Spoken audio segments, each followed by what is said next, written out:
Good evening and welcome along to the latest edition of the Endless Celts Podcast. It's a double pivot show where it's a wee bit anything goes essentially in this. We'll talk about current affairs, might talk about other random shit. It might not even be football. We'll find out as the show goes on. But I'm delighted to be joined by Gav sporting a nice. Was that Euro 96 that took, mate? 1994. 94. Nice top. How are you doing anyway, Gav? I'm good, mate. Good. I've not been on a Wednesday for a while. I'm going back to work tomorrow. I've been off for a few days. So it's been an extended long weekend. Good weather today as well. Unexpected. Nice. Overall good, mate. Happy to be on.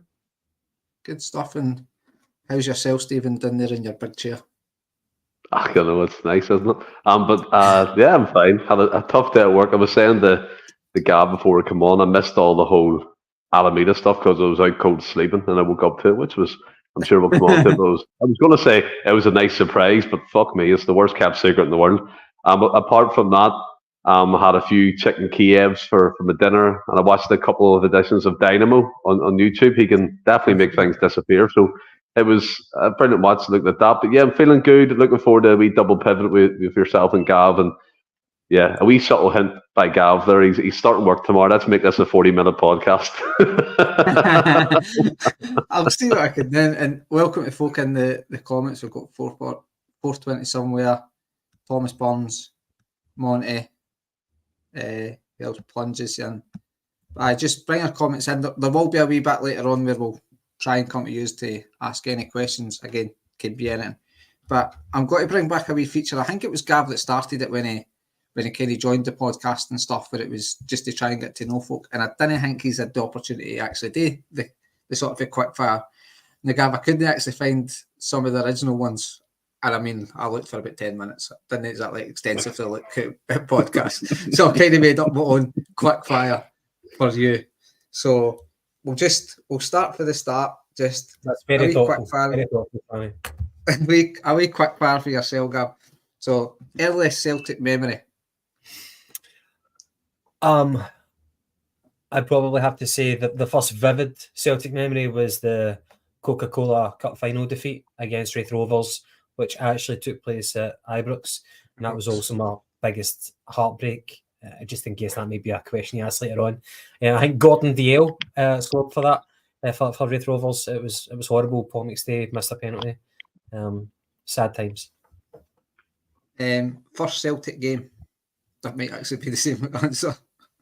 Yeah, that wouldn't have been my first Celtic game. I was fortunate enough that my dad would take me to games early 90s, but I couldn't actually tell you the first game that I went to. But yeah, probably the first. I couldn't tell you. I remember going to Young Boys at Bern at Parkhead in the old jungle, I think it was. It was a UEFA match and we won 1-0. It was Baltic that night and we won by an own goal. And I think the DJ, the MC was actually Tiger Tim, who used to be a radio MC. I think I can remember this back in the day.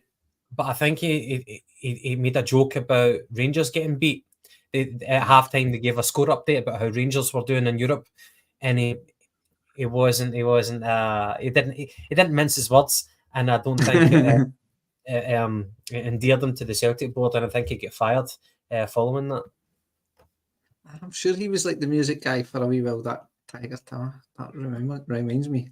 Right, favourite Celtic goal. Nakamura against Rangers. Oh. Favourite Celtic player? This might be a wee bit obvious, but kind of had to ask. No, I want to go for Larsson. As a child, whenever you really had like your favourites, I'd say Paulo Di Canio. I thought he was amazing. Mm-hmm. I'll let you elaborate a wee bit on this one. Lowell, success or not? Success. Do you want to elaborate so you didn't get absolute abuse in the comments? No. No, I don't think I need to. I don't mind the abuse. But no, overall, is he being a villain or I don't want to call him a hero as such, but overall, you see how the other team have been conducting themselves. Peter Lawwell kind of steered us in the right direction, even though we kind of dislike him. You know, I think he's outseen his welcome, but over the whole, he never he never landed us in the shit. So yeah, we're still alive. We're still thriving. Correct. White bread or brown bread? This is where it gets a wee bit random now. Brown. Right. You definitely didn't look back at the other questions. Your favourite tipple? Dead Man's Fingers. So rum. Oh, that's quite strong, Gavin. That's I've had a few of them. That gets you in a messy way. Favourite song? I should know, by the way. I've made a tit of myself in this podcast before because of that. My favourite song? That's a difficult one. Favourite song? The Sound of Silence by Simon and Garfunkel. I've got an eclectic range, as everybody would say. Yes, but I think that's probably one of the best tunes ever. Right. Favourite movie? Either The Godfather or Fight Club. Good shit. Jed said, for fuck's sake, Franny, white bread or brown bread? Jed, you're going to like the next few questions then. Power Rangers or Teenage Mutant Ninja Turtles? What the fuck? Say that again, please. The Power Rangers or the Teenage Mutant Ninja Turtles? Teenage Mutant Ninja Turtles. Donatello, he was my favourite character. Saved by the Bell or Keenan and Kel? Keenan and Kel. Oh, controversial. Fresh Prince of Bel-Air or Dawson's Creek? Who fucking watched Dawson's Creek? That's suspect, man. The other one.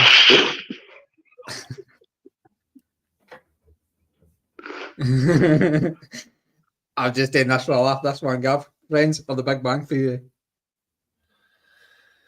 As a child, it was Friends. Yeah. Right. And Fury or AJ? Fury. Right. That's it. Folk will be glad to know. Folk will be glad to know that's the quick fire done. And I've got to do a wee random thing as well. Just like I've called it the Wednesday whinge. Just a wee pet peeve. Just try and get moaning out the way, and we'll try and hear a positive podcast. So come to yourself first, Stephen. Any sort of pet peeve that you've got. I mean, mine's, to give you an idea of where I'm going with, is I kind of hate when commentators say, well, the keeper just about got there when he does a wee fingertip save round the post or something. It's like, no, I did get there. Just about get there means they didn't get there. Just daft shouts for commentators annoy me. Doesn't need to be football. I mean, could be anything.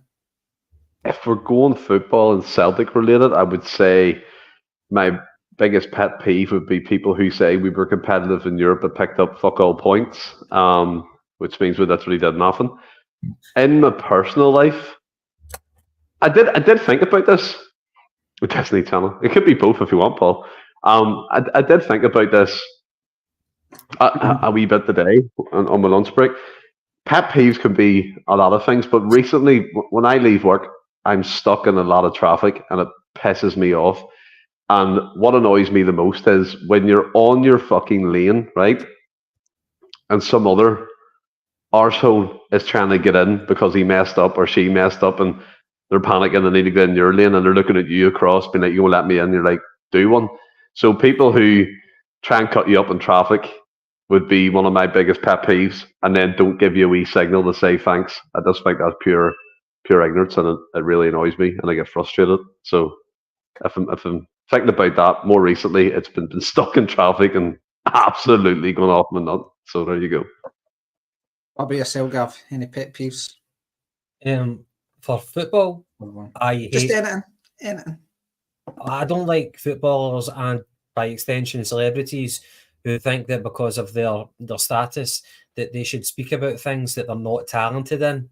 Like they think that they're obliged to use their platform to give us advice about lifestyle choices or politics or something like that. Like, you know, just like it kind of makes you think about that Ricky Gervais roasting that he gave the celebs, and that was like the Academy Awards or the Oscars, when he just said, like, just thank your wee God and just shut up and sit back down. You're not qualified to preach to the public because you know nothing about the real world. And like, especially footballers nowadays who grow up, they're kind of cocooned in their own club academy, and they've never had to like pay a bill or do shopping and things like that. They're just so out of touch. And celebrities in general, like, just, you're famous for one particular reason. Just stick to that. Yeah, that's my pet peeve. Red Scotland's got a quite interesting one. He's saying his pet peeve is a condition known well in this house is dribble dick. Fucking nightmare. Just when you think you're finished, you walk away and boom, dribble dick. Oh well, Red Scotland, we'll find out a wee bit more about you, I guess, tonight. But now we've kind of got that out there, we'll get talking a wee bit Celtic. Folk might be happy. 11 minutes in, 12 minutes in, we're going to actually talk about Celtic, and we'll come to Gavin first on Idah. So I was told off air, we'll come to Gavin first about it. So obviously fairly recently it was made official, Gavin, that we've got Idah over the line eventually, for a reported 8.5 million up front with 1 million add-ons and 15% sell on. Where are you with that deal? I see folk in the comments it's kind of mixing, focusing he's worth it, focusing he's not worth it. How's your whole feeling about it? Look, I think there's two ways to look at it. So if you cut your losses and say we've got him in the building, then I think we should be happy, especially given the fact that we left it so late. Competitive football's already started. We're now starting to think about the Champions League starting very soon. This is a guy that we needed to come in to be an alternative to Hugo. We now have 2 strikers, which is the bare minimum. So we really needed him, especially with the fact that he's familiar with the team. So he comes in, he already knows his teammates, he knows the manager, knows expectations. I only hope that the hindrance of this, a possible hindrance of the transfer fee doesn't weigh him down at all. I would like to think it doesn't. And the boy's 23 years old as well, so he's only going to get better. So I think that's one way to look at it, be positive. And that's the camp I'm in. However, the other kind of flip side is the fact that we have just, if you count on the 1 million add-on fee to bring up to 9.5, then that's us broke our transfer record, which if I was really to invest myself in that light school of thought, I would think he's not worth it. I get that there is inflation in football, but I still don't think that he is a 9.5 million player or an 8.5 million player. I think it's ridiculous that we've went as far as that. I think that we were to blame for that. We should have, if we wanted him on loan last season, then we should have anticipated what if he is actually a useful player. Like, what was the theory behind that? We need him, but we still think he's shite, so we don't want to add in a clause to buy him. What was the thinking with that? We should have done that. We should have precipitated that. We didn't. And now we get caught cold, whereas Norwich are able to demand the fee and say, well, if you really like him, look at what he did for you. If you really want him, then he's going to cost that amount. And the fact that it dragged on, it was a saga throughout the summer. Norwich had us over a barrel. You know, they really, really played a blinder for this. And credit to them, because we've done that to other teams. And I also rejected the claim that people say online, well, if you're able to sell all for, I don't know, 4 million, 3.5 million, if you're able to sell Boston Lawal for 3 million, then you need to be willing to pay out that mega bucks for Idah. I don't think it works both ways. I think it's about being cute in terms of getting the best fee that you can, but not willing to go so high for players that you want. I think we get schooled by Norwich. So it's kind of funny what Peter Lawwell might be thinking about this right now. If he did actually have authority over sanctioning that, maybe he didn't, maybe he did. I'd be interested to see what he thought. So I think, as I said, there's 2 ways of thinking about it. I'm really, really happy that he's in the building and I can just forget about it and look forward to the future. The other part, which I'm not willing to waste my energy about, is the fee, which I think is ridiculous. But it's our own fault. We backed ourselves into a corner, and that's it. No, it's a lot of good points you make there, Gavin. And a wee bit of me is on the side of could for the initial 8.5. Could you get better? Maybe, but I suppose the argument is we know, Stephen, what we're going to get with Adam Idah, in the sense that we've had him in the door for 6 months. Brendan Rodgers clearly made it obvious that was his guy. So I'm kind of like, well, the fee doesn't really concern me too much, because I was fairly consistent in saying if that's who Rodgers wants, without obviously getting shafted, make the deal happen. Obviously, it's up for debate whether you think he's worth that money. Personally, I think I can't remember if I said, but I would have been happy to go to sort of a 7, 8 at a push. But obviously, Gavin touched on it as well. You've got inflation in football now, and maybe that's just where we are. He touched on, and I agree, it's not really because we got X, Y, and Z for the players Gavin mentioned. It's not necessarily how it works, but maybe that is obviously a sign of how, on one hand, it's a sign of we can get good deals done for players going out, but also maybe it is just where the market is going. Also, I think I've made a good point about the sort of loan bit. I suppose it was a gamble on both senses that we didn't sort of get that loan to buy option put in. And then obviously Norwich it's a gamble for Norwich because they could maybe put it in and then it has a great impact. Maybe say just 3.5 million, I think Hellas Verona were reported to have agreed a deal for. So if they put that 3.5 million and then has the 6 months that it has at us, they're looking at it going, oh well. So I'd say in a way both Norwich have got a good deal, but so have Celtic because they've got Rodgers' guy. And then can you kind of argue that we managed to save some money on Bernardo where we got him, we managed to haggle about 3 million off that deal. So does that kind of counterbalance it? Where are you with it all, Stephen? I think I've just made peace with it and made peace with the fact that he's actually finally joined the club on a 5-year contract, and it's good to have him back. That's not being around the bush here. He was vital in the run-in last season, played a major part in the league, played a huge role, the winning role in the cup final to give Celtic the double. I've seen a lot of people in the comments, and I mean myself, I've been thinking about it. If you cast your mind back to Edward when he came in from the PSG, there's John Boy, PSG Youth Academy. He had a field loan spell at Toulouse. I think he even got arrested by the cops and stuff. He got fined. It didn't really work out for him. He went back to PSG, was just in the Youth Academy, came to us. Brendan Rodgers obviously spotted him and made the call to bring him in. He didn't really make an impact to the second part of the season. I think his first goal was at Hamilton on that dreadful stadium and dreadful pitch that they have. And he didn't make a massive impact, but he was there. He was technically our first striker at the time. And you cut a long story short, we signed him for upwards of £9 million as well, breaking our record transfer fee. But we always talk about them, me too, and Franny, yourself, about Celtic spending money and getting the right player in, breaking that bracket and look for a player between maybe £6 to £9 million and on the odd occasion if that deal is going to work out. And you mentioned was it Hellas Verona from Serie A was looking rumours at January as well. Yeah, looking at Adam Idah with a view to loan him for a £3.5 million fee at the end of it if he done well.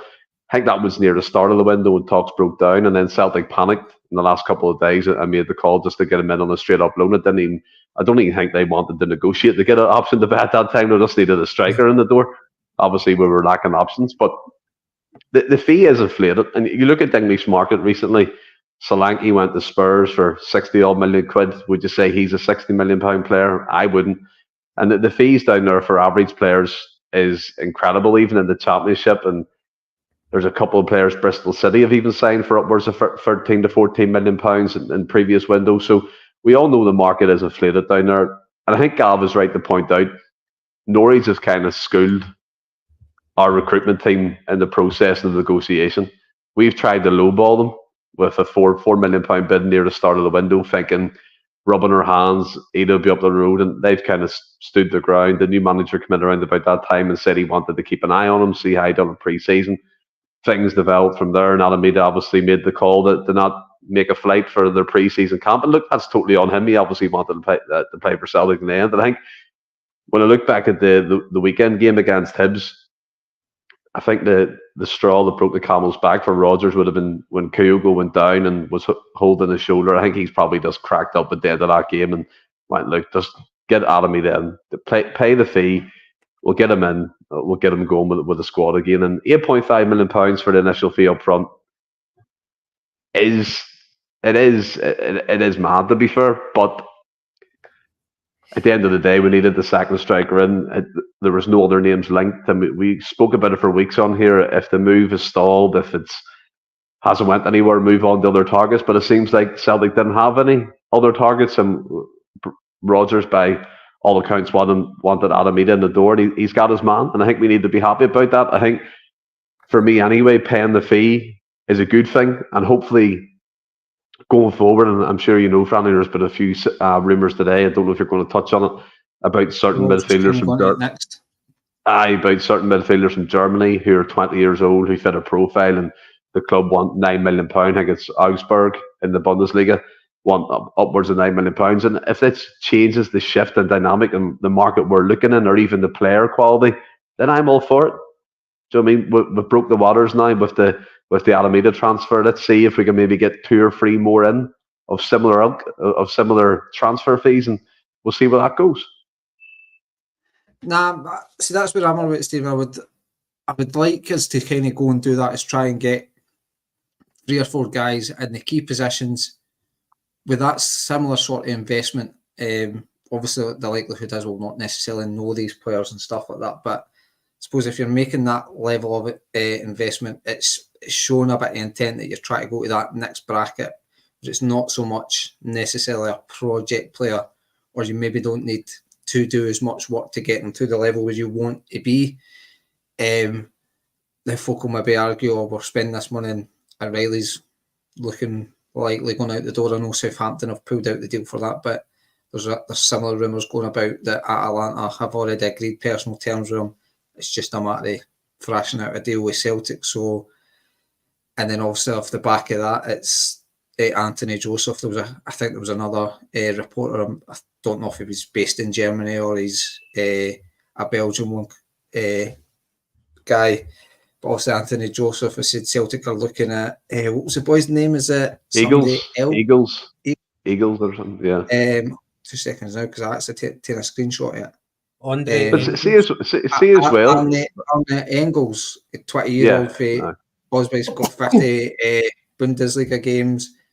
They're talking around about £9 million for him, about £8 to £10 million. And it's saying Osberg would be willing to do a deal, and apparently, according to Anthony Joseph, he wants to come. I say wants to come to Celtic. Out the other teams that are interested in him, Celtic can offer him Champions League football, and he wants that. But obviously, I think Anthony Joseph mentioned about it's an O'Reilly replacement. Now, Stephen, I don't know anything about this guy. I'm not going to pretend to know anything about this guy. So I don't know if it's like a like for like. But if it is, the way I'm looking at it is I'm happy with that kind of level of investment of, if we're selling Matt Riley for £25 million plus, yes, there might be another Matt Riley out there for 1.9 million. I don't think we're going to get the Matt Riley now. We maybe need to try and get a guy that maybe 12-month, 18-month time is at the levels O'Reilly is now, and maybe a guy with this kind of investment will get us there quicker than a 2 million guy, if you like.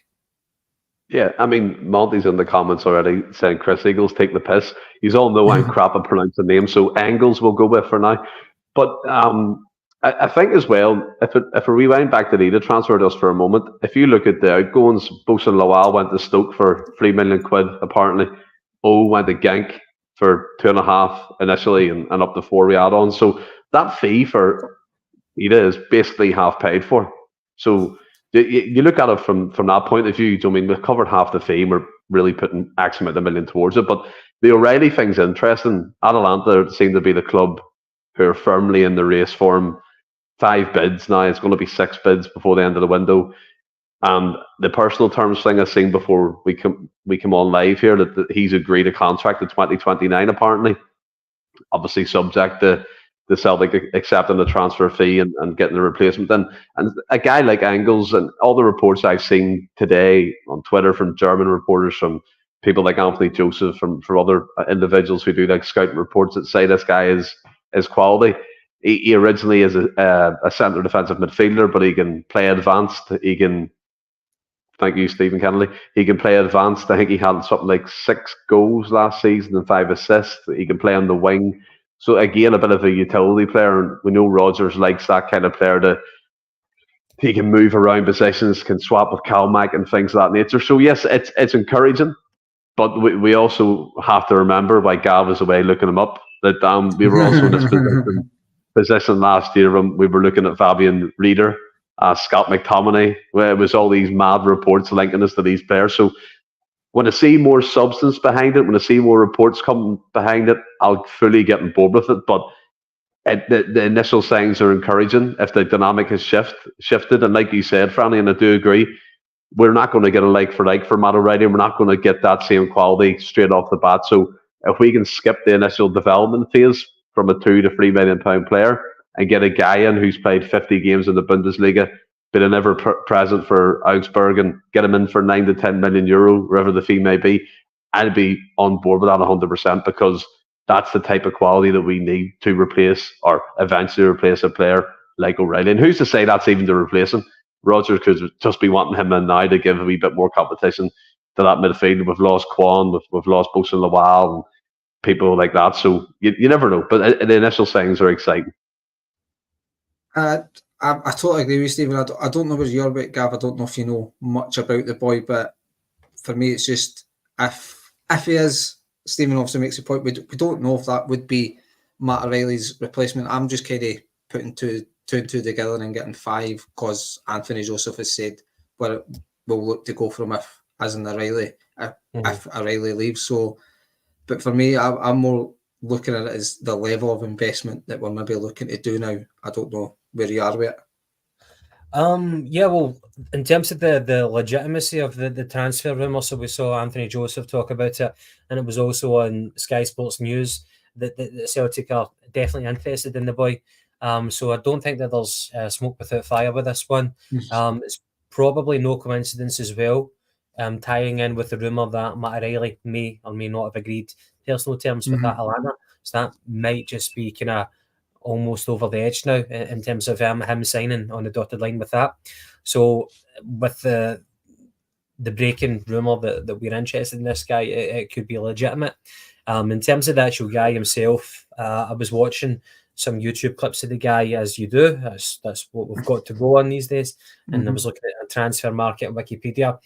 So it looks like he signed for Augsburg in January 2023 for 100 grand. Now, if we are going to sign him for 9 million, then that type of profit is in the same stratosphere as us getting Matt O'Reilly for about 1.5 million and selling him for possibly 25. So you can respect the symmetry and the kind of profits that both teams might be making here. The guy looks, despite his age, he plays with presence. He plays with authority. I've seen him in the clips playing in the fullback role, both left and right. He looks predominantly right-footed, but the guy is about 6'1", possibly 6'2". But for a 20-year-old, he looks physically imposing. He looks to have, and again, I know that this is YouTube clips, but just from what I've seen of him, he looks to have fantastic anticipation, and he backs himself speed-wise to run into the positions where the ball is about to break, to nick it off players, and it's not dirty slide tackles, not John Lundstrom efforts. It's like he just knows where to be to get the foot in, and he's willing it. He's winning balls without giving away cheap fouls and stuff like that, and he's making quite eye-catching passes as well. So obviously these highlights are going to be complimentary. You don't have the full context of the mistakes that he does make, and he will be making mistakes at that age, without a doubt. However, he looks like a proper athlete. He looks like I spoke about it last Friday of how much I love Callum McGregor, but I recognise what he's not good at in the number 6. This boy looks like he could back him up in the midfield to give the defence some cover, some much needed cover. And this guy as well, this is probably the market that we are shopping in right now. If we want to identify somebody who's going to be the next big thing, we need to be taking those risks. Yep. We need to be open to the possibility as well. Yeah. Do as much homework as you can, because if you leave it one more season, then it could be like it was like Fabian Roeder, who played in the Euros for Switzerland. Last season, I think it was, that we wanted him, and he ended up going for about 16 million to Rennes. And coincidentally enough, this guy as well, Engels, he's been linked with Rennes as well, according to Anthony Joseph. So I think he looks like an exciting prospect. However, that's just from me looking at his clips online, which took about 10, 15 minutes.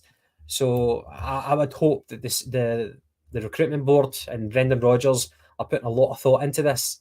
But as I said earlier on, this is probably the market that we are shopping in. If we want to get the next big thing, we need to be taking risks on people who've only had 50 odd appearances in the Bundesliga before they blow up and they get too famous. No, I totally agree. And it's like, I think you made a very good point, Gavin. The fact that Sky and Anthony Joseph, who works for Sky, are reporting it, whether that's a deal that we do get done or not, it's certainly Sky didn't usually report these things, and Anthony Joseph doesn't usually report things like that if there's not something in it. They say, so whether we get it over the line, you would expect, obviously you've mentioned Reds, you maybe expect a couple of other teams maybe looking at this guy. But it's interesting you say that he played, going by YouTube, but he kind of plays a sort of a defensive, or maybe that kind of, not a more advanced role anyway. And a few other names that have sort of popped up over the last few days is a boy, Renato Tapia, the Peruvian. He's available on a free transfer. He's a central defensive midfielder, Gavin. And one the day that surprised me was the boy Endo at Liverpool. Personally, I don't see that one happen. I think it might have been Southampton had a £15 million bid not back for him, or a £12 million for a 31-year-old. I just didn't see that one happening. So do you think maybe Brendan Rodgers going with the kind of names, and I say the names at that position, you think he's looking at sort of try to get a good defensive midfielder, like a bit of physicality in there?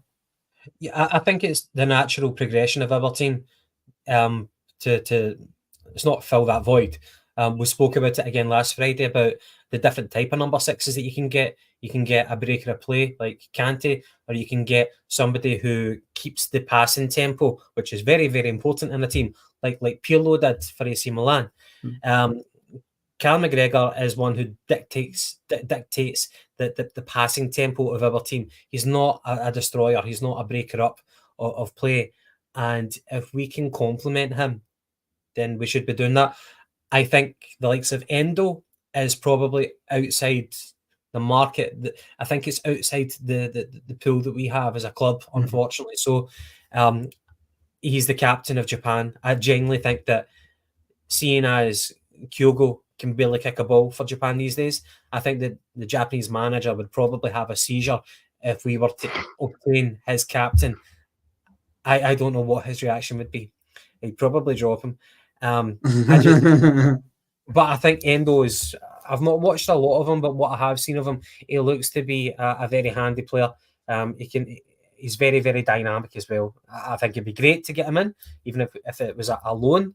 But I don't think that's feasible for us, unfortunately. But yeah, that type of player, I think that's what we should be doing to improve. Matt Riley leaving, we can't get a like-for-like swap for him, a like-for-like player for him.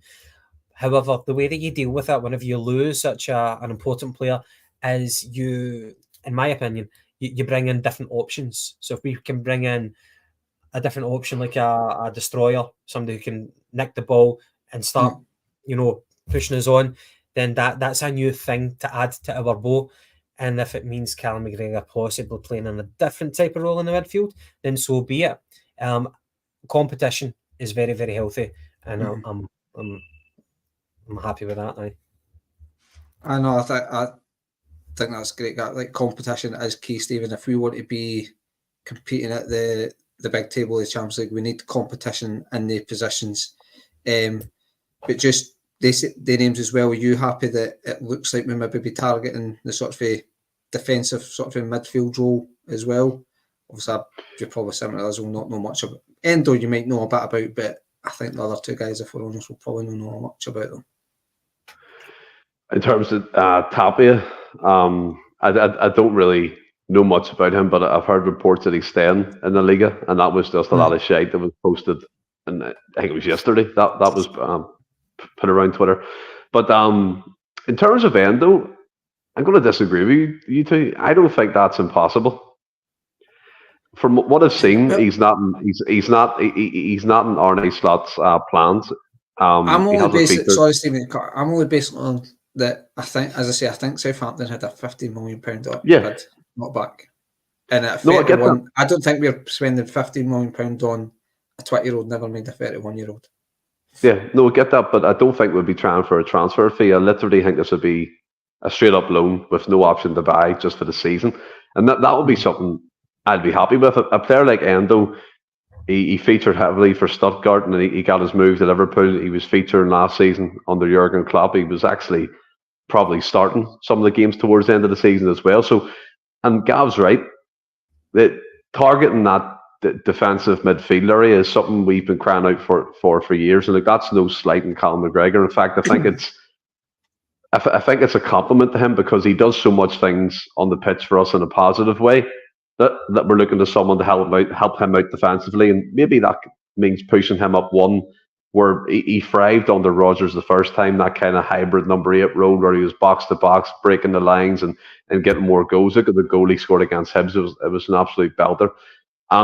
Look, could you imagine if we get rid of Quan, we get rid of Bosun Lawal, that Deadwood, and we bring in Engels and Endo on loan? The quality and depth in that position alone would be incredible, and it's already beefed up to the max at the moment anyway. But I think that the Endo one isn't out of the realms of possibility, but I do think it's just genuinely a rumour that someone chucked out there to see what would happen. I don't think there's any substance behind it. But if we got a player like him, and not only that as well, it's the experience at 31. He comes in with a lot of experience. He comes in with a lot of gravitas, and as Gav said, he's a captain of this national team, Japan. So Rodgers always speaks about it, having leaders throughout the team. Cal McGregor referenced it as well a couple of weeks ago in his interview, saying he's the captain, but he also needs leaders within the dressing room, which Kasper Schmeichel fills a void, and you've got Carter Vickers doing that, Greg Taylor to a certain extent. So another leader, a player with that kind of pedigree coming in would be fantastic for us, and making that impact in the Champions League as well. A player like Endo could definitely give us a helping hand. But what I will say, and I said this yesterday, but we're linked with 2 free agents, one from Denmark, I believe, and I think it was Skov, Robert Skov or something like that, and Christoph Lund from Palermo, that he's an American player, left back. It is positive signs now that we're seeing rumours at least. as a support base. We've been through this whole transfer window literally on crumbs and fumes, but the last couple of days we've got a couple of names out there who probably won't join the club. Let's be fair here, but it's just good discussing different names that could come in and make an impact. And I think we talked about the shift in dynamic in the transfer market. I'm all for it, Franny. It seems to be we're shopping in a different pond, and Rodgers knows he has enough project players there, and he wants to get that quality. So let's hope the board can, as I said before, pack up their pens and pencils and drive up from Norwich and get a few more deals done before the end of this transfer window. No, I think that's fair, Stephen. And like I say, I do think the Endo deal won't happen, but it might be one, if it is, it will maybe be late in the window when obviously the Premiership teams, Liverpool being that team, have named their 25-man squad, and he might not be part of that. So it might be a deal that can be doing there. But I'll kind of come straight back to you, Stephen, just with a couple of other names. Obviously, Jeffrey Sloop was over. We'll kind of go to the left-back position. Jeffrey Sloop came up over the weekend. Kind of went a wee bit. Not much more has happened with that. The guy Lund that you just mentioned for Palermo on Beck is hanging about there. It seems to be coming. Obviously, it's nice that we as fans, we've always said we think we need some say we need competition for Greg Taylor. Guys like me and you, Stephen, have said we need better than Greg Taylor. We need somebody to come in to be that number one, not to... And that's kind of where I'm with Owen Beck. Like, Owen Beck might be a brilliant player in about 2 years' time. I didn't want a left back in 2 years' time being a brilliant player. I'd want my left back than now to then... I mean, give Craig Taylor his due. There's a lot of guys came in and he's swept them aside. But on the flip side of that, a lot of these guys were ball and goalie, Diego Laxal, Bernabe. I think 3 guys we would say were absolutely fucking rotten. So it's one of them, but again, it's nice to see that we're looking at, certainly there's rumours that we're looking at that, but like you said, some of these players might never come in, but I think it's more the fact that these rumours are in the positions that we're looking at.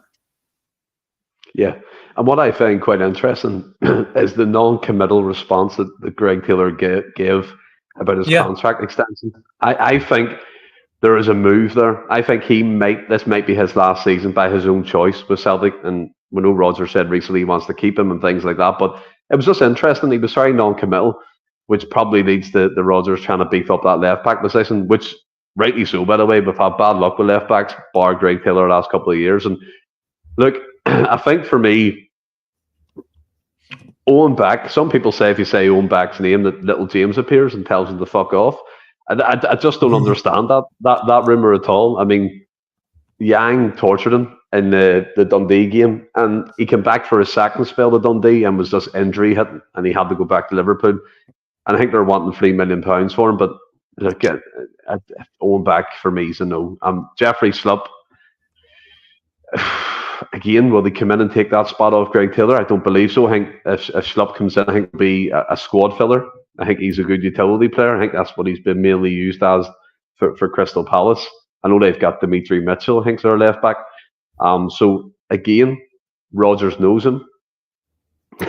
Rodgers knows him. And it's someone he'd be comfortable with in the squad. The other player, Lund, and obviously Stuart Ross used to do the stats drop in here for us with Tony as well.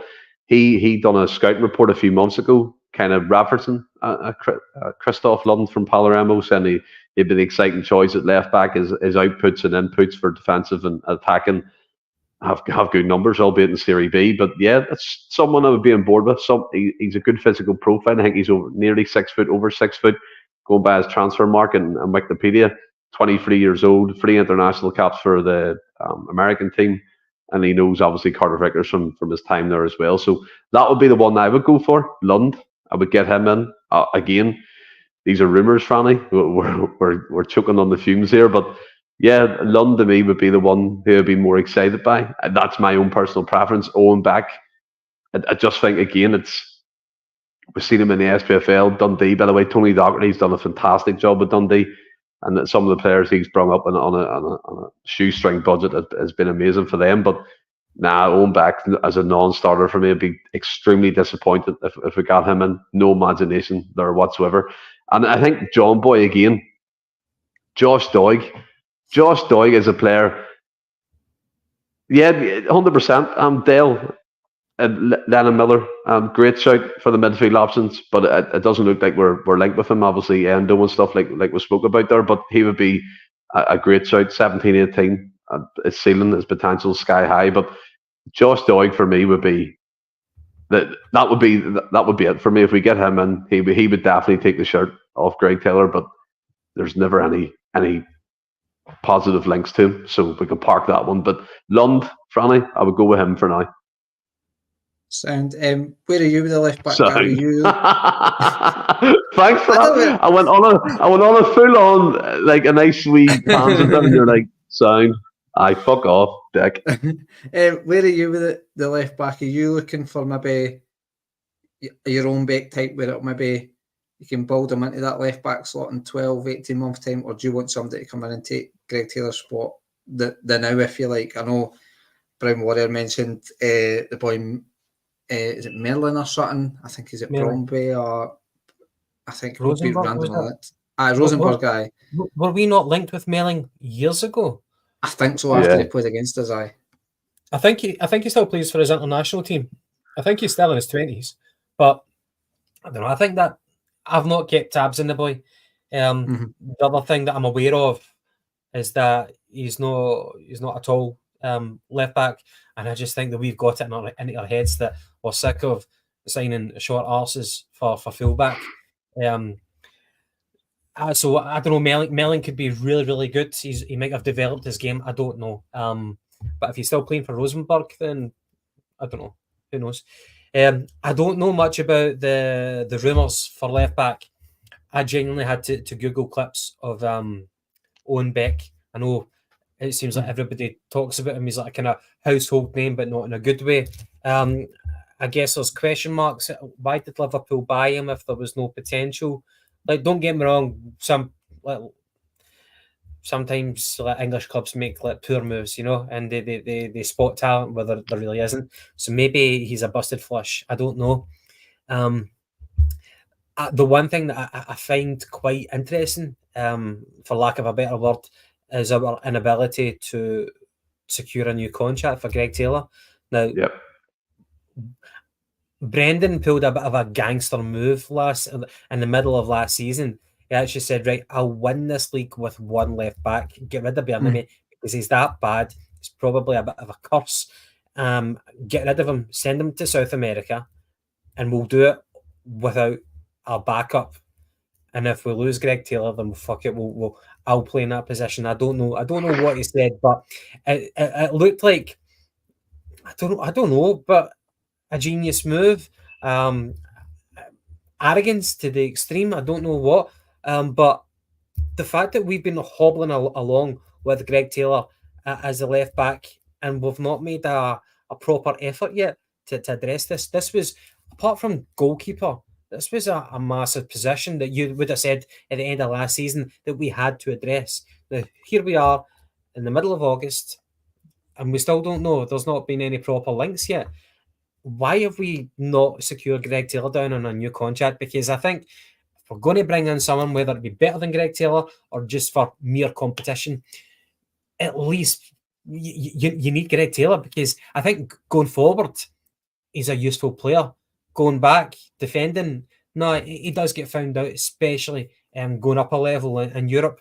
And you just see it whenever teams are attacking down our left back. That partnership of him and Scales, it's just unfortunate that we're just so one side, on that one side. Whereas AJ and Cameron Carter-Vickers, you're like, nah, I won't attack down there. I'll attack down at the weak guys. It's a glaring deficiency, a glaring frailty. I just find it so odd. And Stephen was talking about it as well. And there's rumours perhaps of Celtic really wanted Tierney, but then he got his injury at the Euros, and that scuppered things. Is there truth to that? Is it possible that Roger said, look, we're looking to bring in someone who...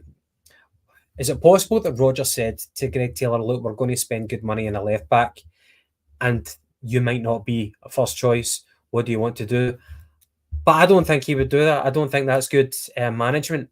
I think you secure down your left back, your only left back, and then you make a move, and the best man will get the jersey. I just find it baffling that we seem to be nonchalant about Greg Taylor at left back. He's got a lot of detractors, but some people do stick up from a lot of people on this pod, like Ross. And Ross is not wrong for sticking up for Greg Taylor, because he plays with authority. He plays with, he's like a kind of right hand man to Callum McGregor. He shows leadership. I'm going to try not to waffle on anymore. So yeah, I don't know about recruitment. I find it strange. It's such a problem position, but we've not addressed it yet. I also find it baffling that we've not secured him on a new contract. Can I say one thing on a totally different subject before I forget about it? One of my friends sent me a WhatsApp message because he knows that I do this could be in it.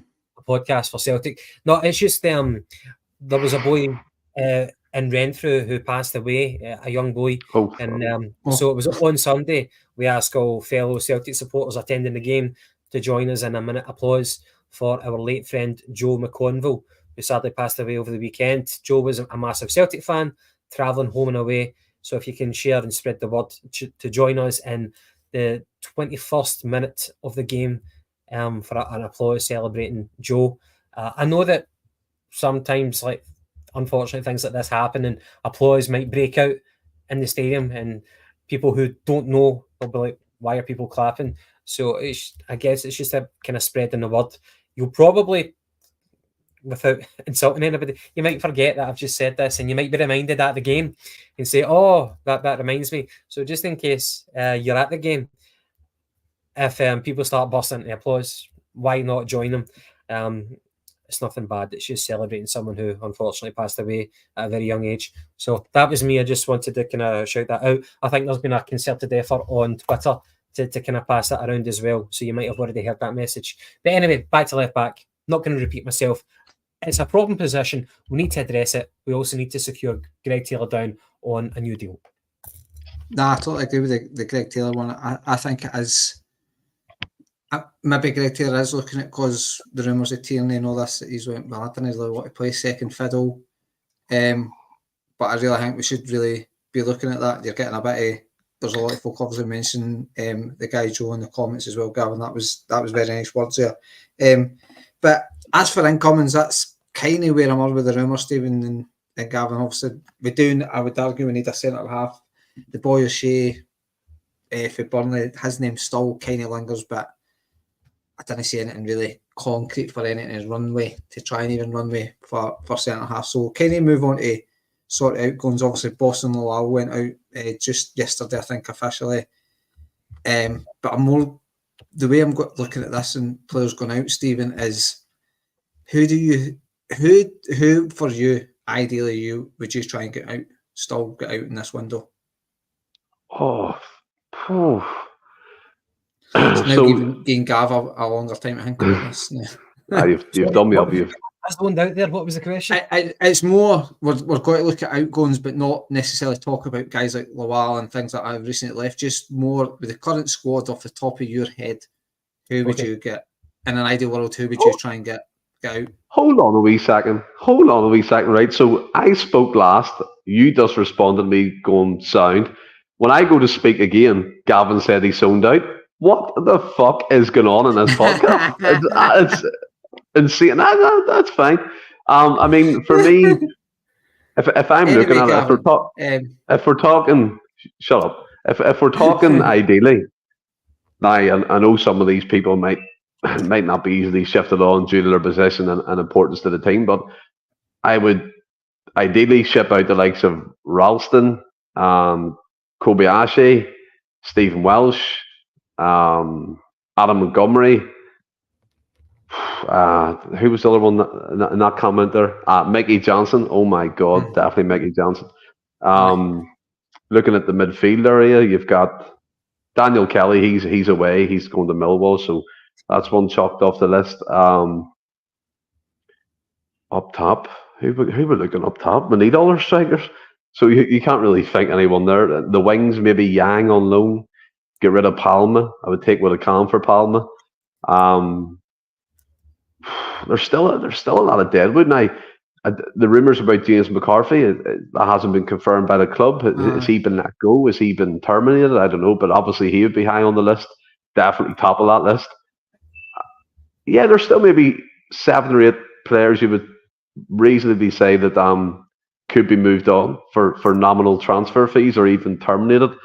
But yeah, that's just off the top of my head. Obviously, there's players in and around that squad. Larga Bielka, Mike Narowski, who don't seem to get a chance. They obviously need to be shipped away, but they're always injured. So I don't know where that's going. But yeah, there's a lot of deadwood. There's a lot of wages that we need recouped again. And you're talking 8 to 10 players are easy, Franny, that could still be moved on by the club. Nah, I can agree with a lot of them. Just before I come to you, Gavin, it looks like Real Madrid are winning 2-0 and the Super Cup. They're going to be frightening this season. But they're just playing Football Manager, and it feels with some of the players getting out. They get some amount of players for free. Like they've got Mbappe, Rudiger. I think they might have got Sergio Ramos for nothing. They do mad things with free transfer market. But anyway, Gav, come back to Celtic players that you would get rid of in an ideal world. Well, I think we need to get rid of at least one of the wingers, and I think either Yang or Palmer. Yang because he's far too raw, and Palmer because he doesn't have any pace, and pace going forward and pace tracking back defensively. I think that's a killer. So I would get rid of Palmer or Yang, one of the two.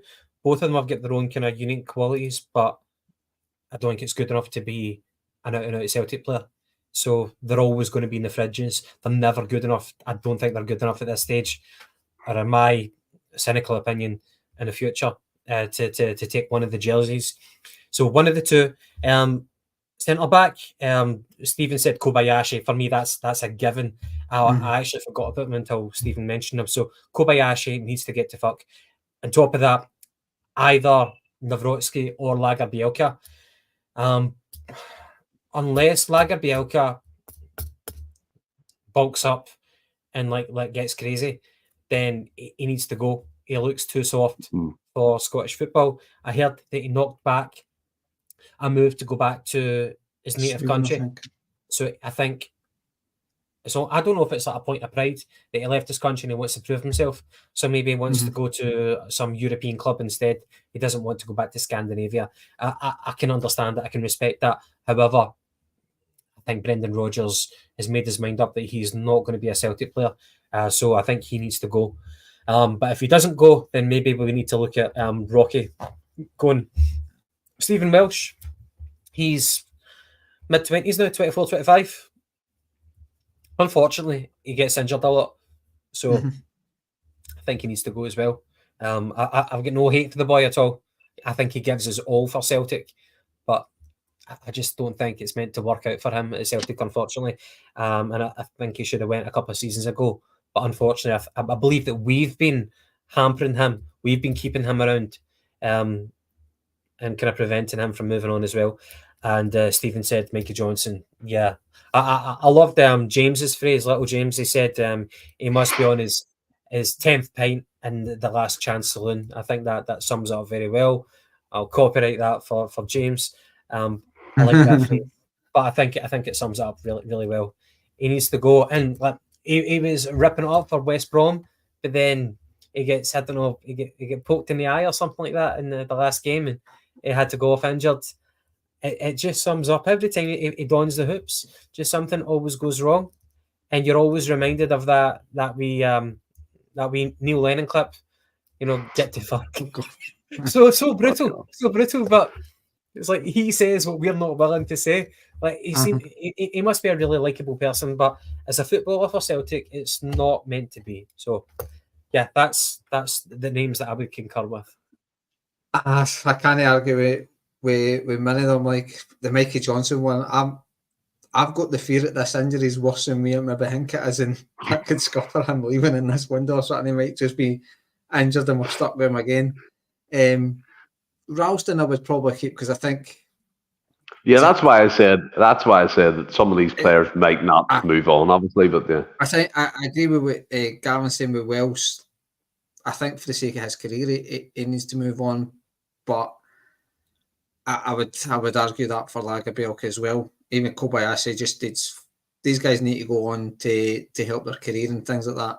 But I think if guys like Kobayashi and Lagerbielke are leaving, then the Stephen Welshes are unfortunately staying, one for cover, unless we bring someone in. Because I think, even if I think they would probably rather sell Nawrocki before they sell Stephen Welsh, try and get rid of they two before your Stephen Welshes of the world leave. Scott Bain, I think ideally would go, but let's be honest, he's here to tick a box at the end of the day when it comes to the Champions League. Probably could argue that for Stephen Welsh too. But Mikey Johnson needs to get to, as Lennon says, get to fuck. Yang, I would probably get shorty too. Palmer, I would keep him, but equally, if somebody came in with decent money, like the 3.5 we paid for him, I probably wouldn't be overly disappointed if he left, providing we're going, but we would obviously have to go and strengthen that position. But guys that obviously there'll be a lot of French players. I've seen guys mention guys like Liam Shaw and things like that. Liam Shaw. There's there could be guys there that we just will not be known, but it's more sort of who seem to be around. I think I'd be happy as long as Mikey Johnson left out of them. I don't want the conversation next year again. We're back at pre-season with Mikey Johnson. It's the guy's due a testimonial next if he stays this season. I think it's madness, and I don't think he's played 100 games. It's just nuts. But I'll give you a wee time to think, Stephen. So just a wee bit of fun, Gav. Try your ideal set. Doesn't necessarily need to be a position that you think is an important position to target, but in an ideal world, who would your Celtic signing be? But try and be realistic and somebody you think we could feasibly get over the line, whether that be loan or on a permanent. Right, okay. I did think about this, and I've got one. Now, there is an obvious link, and it's Andy Robertson. Now, I read that there was a rumour that Galatasaray were in for Andy Robertson. I think that'd be the worst move in the world. I don't think people really fare well in Turkey as footballers. They always seem to come back very, very quickly. Yes, I've been hearing that Zaha wants to come back after 1 year. I heard that they're so fucked up that if you get injured, they don't pay your wages and stuff like that. I don't know if that happens at the bigger clubs like Galatasaray. Send Mikey there, fucking hell. that would fucking him up. Send him to hell. Galatasaray. That would make or break him. Right, okay, so Andy Robertson. Now, I think he might be coming to a crossroads in his career right now at Liverpool. So I think roughly he's about 27 years old. His stock is very, very high as a Scottish fan looking from outside.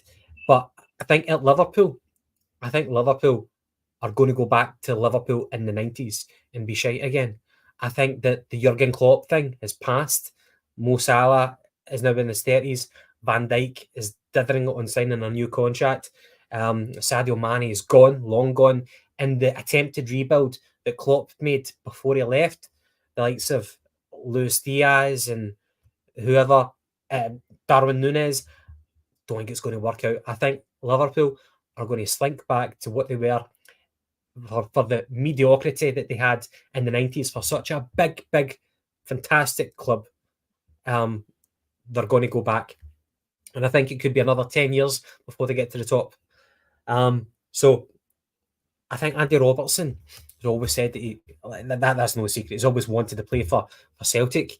And it would be no fun for him to sign for Celtic at the age of 33, 34. You know, it would be... It wouldn't be fair on him. It wouldn't be fair on us. We wouldn't get the best out of him. And he would know that. He'd probably be too proud to sign for us at that age.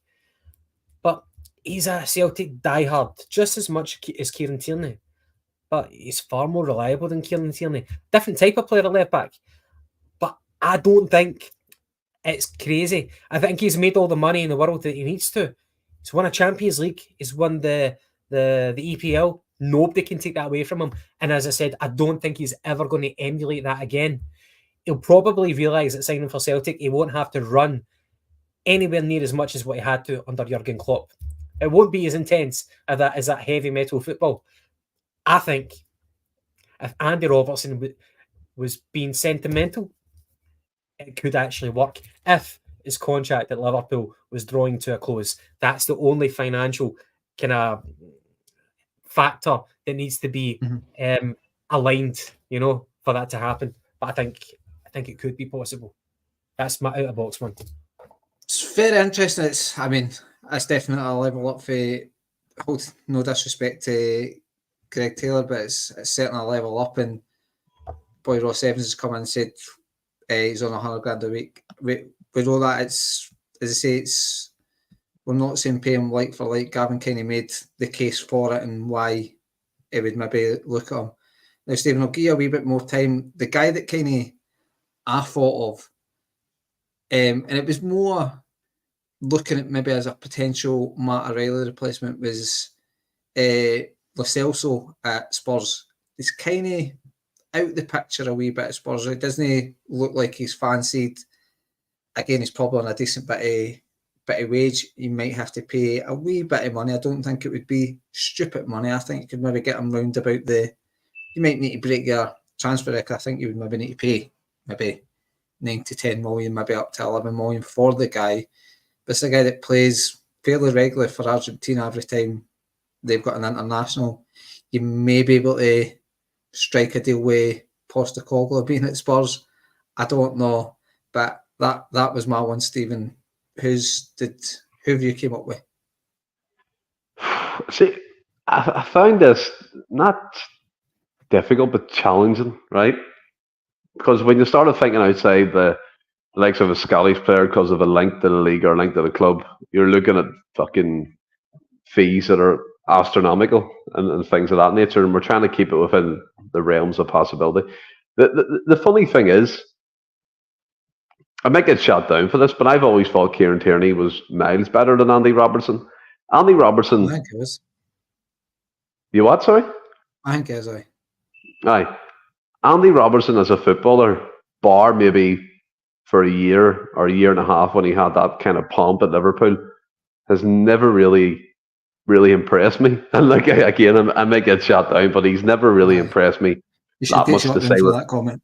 No, look, that's fine. It's just my opinion. I've always felt Kieran Tierney was the far better left back, even though we got moved to left centre back to accommodate him at a Scottish level. But look, that's just my opinion. And in terms of who could we bring in, like, is this someone to come in and automatically get in the first team, or does someone who? Well, do you know I'm what I'm glad you saying? thought about this, Stephen. I sent it yesterday to give you a chance to think about it. But well, look, that's it. Like, in an ideal situation, it would obviously come to start. It doesn't need to be where you think is a key position. Just somebody that, but on the possibility that we could get the deal done, like didn't chuck a fucking Mbappe out there or something.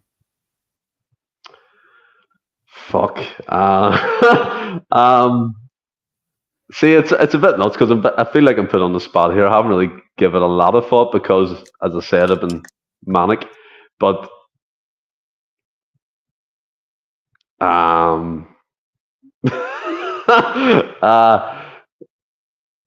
Gav, you're on mute. I can't hear you. I was saying you've got nothing. Yeah.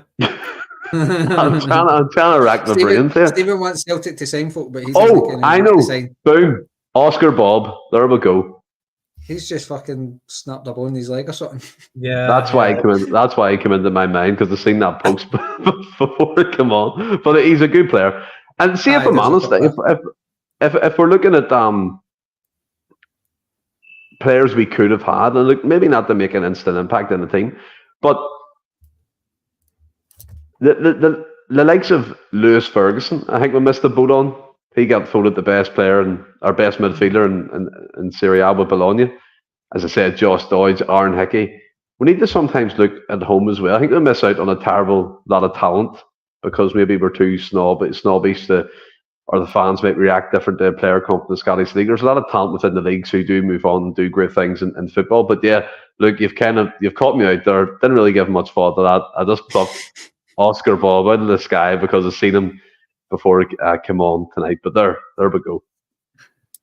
Right, kind of thought I had. But what we're going to do is I'll ask the folk that are kind of watching along for the next, well, I'll talk to you about something else, but if you can chuck in some questions, anything that you want to talk about, and I'll try and keep track of them. Anything. It can be anything. It doesn't need to be Celtic related, doesn't need to be football related. Just ask a question, and if it's directed at one of them or both, just let me know, and we'll ask the guys the question. But while I'm waiting for ones to kind of come in, we're kind of got to take it away for Celtic. We're going to kind of keep it a wee bit close to home just to try and engage on. We've maybe got a wee bit of knowledge on it, but we're going to look at the EPL with that kind of kicking off this weekend, Gav. Is there anybody that do you think maybe Man City, I mean, it's going to sound silly, but Man City are maybe sleeping a wee bit. They're not really making any major moves. I think they've signed a boy, Savinho. But outside that, they've not really done anything. Arsenal, I think they've only signed, is it Calafiori or whatever his name is, for Bologna. as well. So, is there anybody, do you think, who for you now is looking good for the EPL? If you've paid any attention. I don't think it's been the close summer has been that exciting in terms of transfer rumours, transfer activity. You're always going to put your money on Man City to retain the title. However, this would be, correct me if I'm wrong, they just broke a record by getting 4 in a row. And now this would obviously be, again, an unprecedented 5 in a row. So who's the closest challengers? You've got to say Arsenal. Mm-hmm. It could be Arsenal's year. However, if Man City make a good start to the season, which they don't often do, they normally they start slow out of the tracks, and then eventually they get that momentum, and they just steamroller teams. And by the end of it, you're like, it's Man City's now. If they can avoid that trend, then it could really help them win the league with a wee bit more security. Arsenal, I know that little James in this podcast is a big fan of Mikel Arteta's psychology and the way that he motivates his players. Definitely out the box, the techniques that man has. I always think though that Arteta is just copying what he's seen from Guardiola, and like even that move whenever they bought Gabriel Jesus as their number 9, it was like, but he's not. How is he going to be part of the winning formula for your team to usurp Man City when he's not good for Man City in the first place? I don't get that. I think Arsenal need to do something a little bit more special. They bought Declan Rice last season, and I don't know if I'm getting lost with his performance in the Euros, but his lack of forward passing and really being able to attack the final third makes me compare him to Rodri. It's just you can't come close. No. If like the superstars in Man City are playing like they can, like Rodri and Haaland, really difficult to live with them. Even Kyle Walker in EPL standard is just brilliant, So I think it's going to be Man City, Arsenal. Who knows what's going to happen with Man U? Is Ten Hag going to get the sack this year? Very interesting. Aston Villa, I'm really happy with what Unai Emery's done with Aston Villa, but they're going to be spread far too thin with Champions League now. I don't think that they've got a big enough squad. So who knows what will happen? I don't know. Like it could be more interesting to see the relegation battle or the mid-table battle. Who knows? But I think Liverpool, they've not even made a sign in Liverpool. They get knocked back by that. Was it Zubimendi or whatever his name was? The Spanish. Yeah. So Liverpool, very unconvincing. Man U, who the hell knows? But I think it's going to be, not even Newcastle. Newcastle, who the hell knows with them? Is Tonali back? Is he allowed to play now? Is he still? Still think he's out, mate. I think he's still suspended. Aye. He's in the bricks at the minute. And by the way, is he talking about your pet peeves, your the things that really annoy you? Betting in football, get it to fuck, man. Aye. Get it to fuck. You can't be handing down these prison sentences to footballers if you're hitting them with like these adverts all the time, morning, noon, and night. Anyway, who knows? Man City or Arsenal for me. I think that's fair, and I don't know what's happened to Stephen. He's kind of went in reverse. His rooms went light and he's went dark. I don't know what's happened there, Stephen. It's getting funky. You're definitely not Pilsen.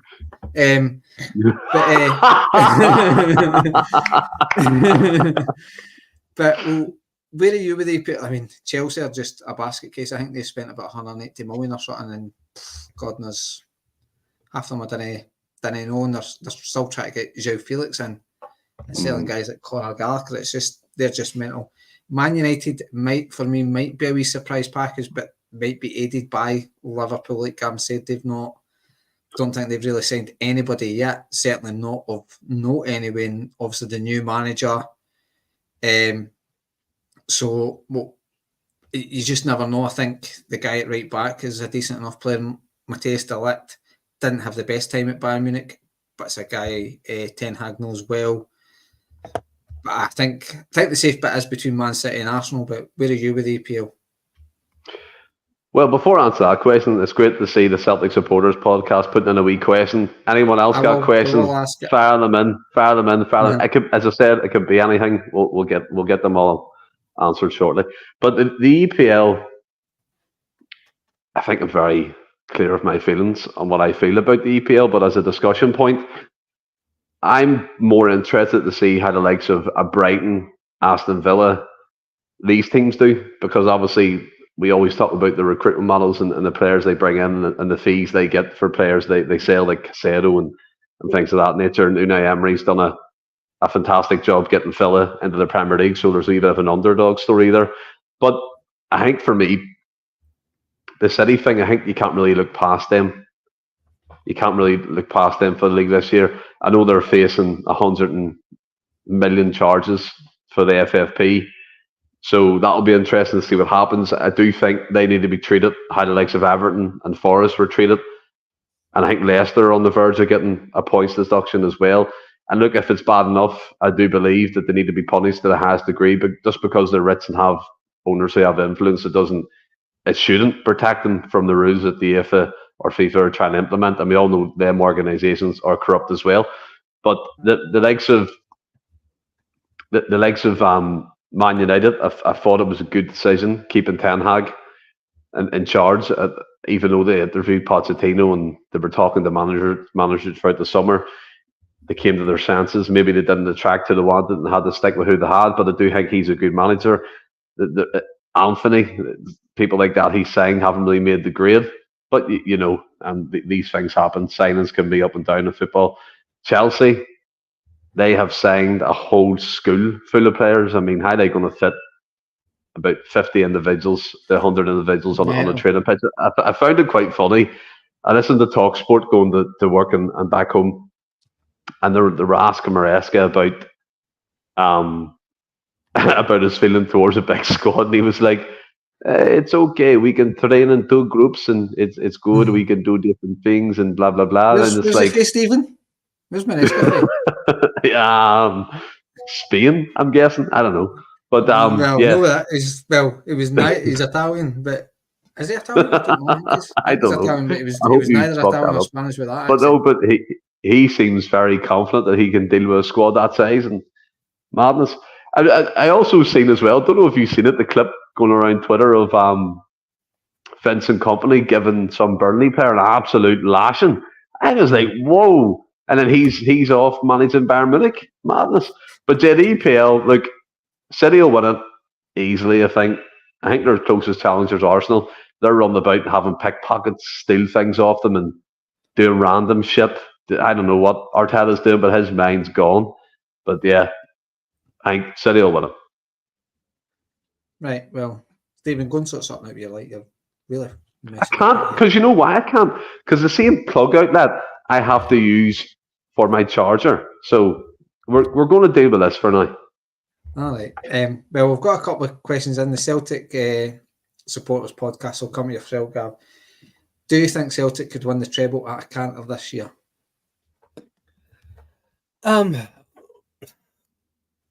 Possibly, but sometimes that can be decided by very, very small margins. Like mind that game against, was it John Hughes' team at Hampden, where it was saying that VAR would probably come into effect now for that. Mm-hmm. Do you remember that handball incident? Yeah.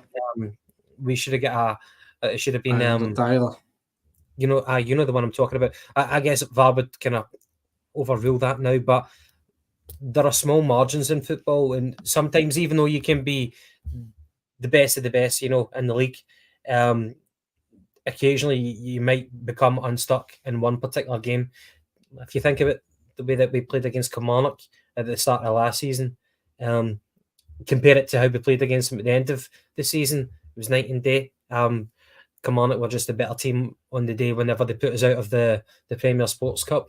It's just sometimes, even though you've got the better players, you need to bring that fight with you, and regardless of your superiority, if you don't have that attitude, be willing to outrun your opponent, to outmuscle your opponent, to win every single 50-50 there. That's the mentality that you need to thrive at Celtic. And it's so difficult to maintain those standards every single game, because for other teams, it's a cliche, but it's their cup final to get noticed against Celtic, to take points off the big team or to knock the big team out of the cup.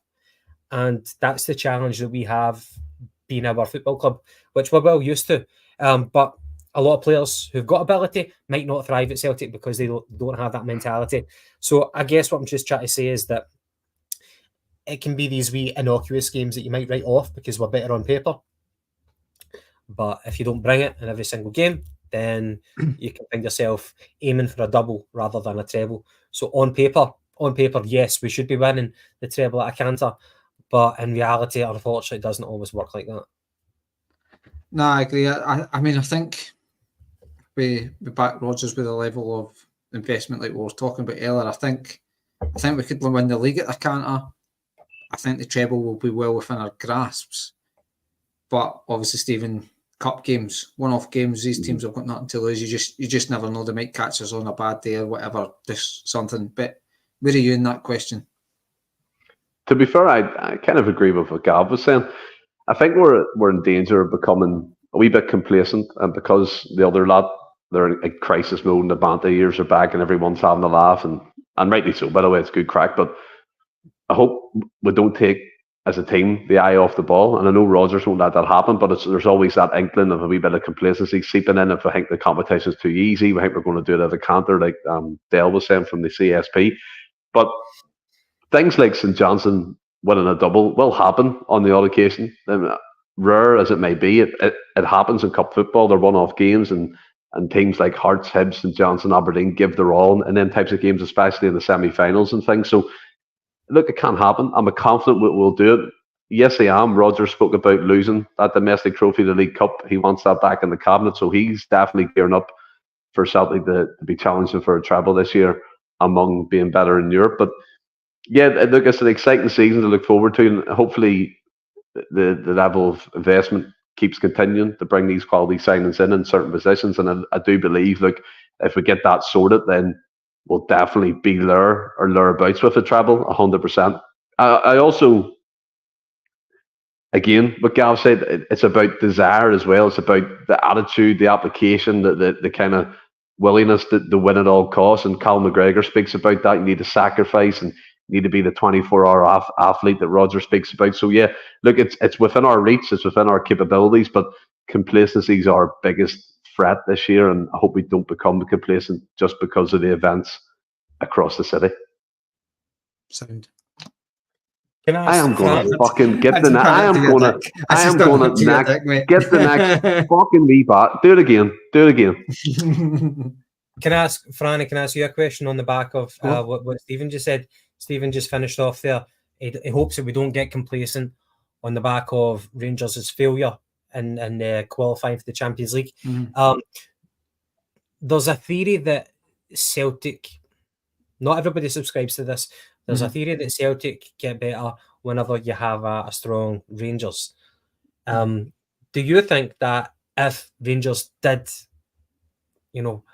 actually qualify for the Champions League, if they did manage to, then it would have meant that we would have had a stronger squad, that there would have been a further impetus for us to push the boat out? Or do you think that the fact that they have crumpled in a heap, ludicrously, hilariously as it is, do you think that we have lessened or decreased our ambitions because of that?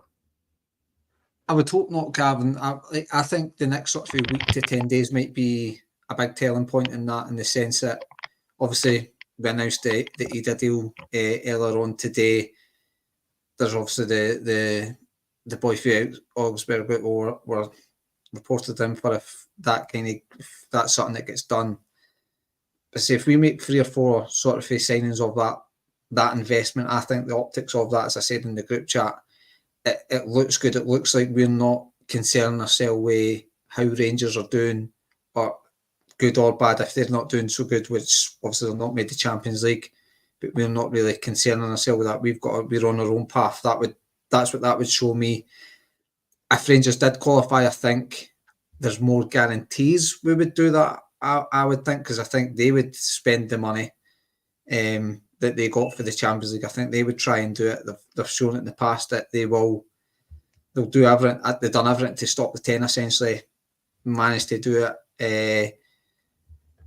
Probably at their detriment now, because obviously there's, again, we keep hearing stories that they're struggling financially and stuff, and they were desperate. Even Hugh Keevins was mentioned they needed the Champions League. So I think if Rangers, I think there'd have been more guarantee that we would have won the league. We would have invested heavily if they got through, because obviously we might have looked at them saying, well, they're trying to make an effort, so we better do it. But I'm hoping, and a wee bit of blind faith, that we're just going to do our thing regardless of what they're doing. We have a plan A. This is what we want to do to improve. It doesn't matter what they do. And I have heard folks say it, and I think like it's gone to this sort of investment, but I think we're all realistic and would like Celtic to make some serious investment. We're not asking to bankrupt us. I think when you talk about spending the money and stuff, people talk about, well, look what Rangers done. I think what happened to Rangers in 2012 was it could be the worst thing that happened to Celtic, because it gives the board, it gives fans an opportunity to say, look, you're seeing comments saying I've kept high up them because I'm trying to pick questions here. I think maybe what happened to Rangers could have been the detriment to Celtic for a few years. Hopefully things are now changing. But that's where I'm a bit. I'm hoping we stay on this path. What comments are coming in? That's nice, a cracking comment. Quote of the night, man. Stephen is sitting there like an informant on the news at 10. That is class. That is class. Just the voice. The voice. You can't see his features, you know. I know. We'll move on to. There's one for you, Stephen, here for Brown Warrior. He's asking, are you doing the voiceover for Jerry Adams after this? I don't know what the voice is, but no, I'm not doing the voiceover for Jerry. Do you remember they used to do that in the news? I don't know if you've seen that over in Scotland, but they always use a dub over Jerry Adams' voice over here for some reason. We all know what he sounds like. It's incredible. But, you know, there's one interesting thing about Jerry Adams. He was never in anything. So, I mean, wait until his book comes out. No, that's a problem. Gav was about to say something there, but he just stopped himself. Big Red's asking if I'm wearing a Jean-Paul Gaultier straight jacket. I mean, it's the colour as a straight jacket, but no, it's just a Nike Jordan top. Just a Nike Jordan top. Maestro's asking, I'll come to yourself, Gav, for this Invincible season. I don't know if he just mean, I don't know if he means the free or the Rangers Invincible, which is just the league. Anything's possible, but anything's possible. I don't like to set those expectations. What will be will be. That's a shite response. But we've already done it, you know. And we're talking about a treble as well. I think probably we'd be happier to actually give somebody a bloody nose in Europe. That would be a new thing, you know, which we've not done in a while. And the Celtic supporter podcast, Stephen's asking, I'll just come to yourself on this one. What's your favourite biscuit? And if Gold Bar's know your answer, you're a prick, apparently. Oh, at the moment, I'm quite liking Kit Kat caramels. That's what I'm rolling with at the moment. They're absolutely banging. So I'm a prick. I'll take me being a prick and have a Kit Kat caramel and a cup of tea. The chunky one, or just a normal Kit Kat size? Just a normal Kit Kat size. See, I like the chunky one, mate.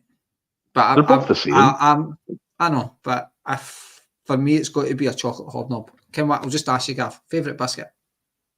What was your last thing? Chocolate what? Chocolate hobnob. So just take out the hob and chocolate, and then you've got his favourite biscuit. Yeah.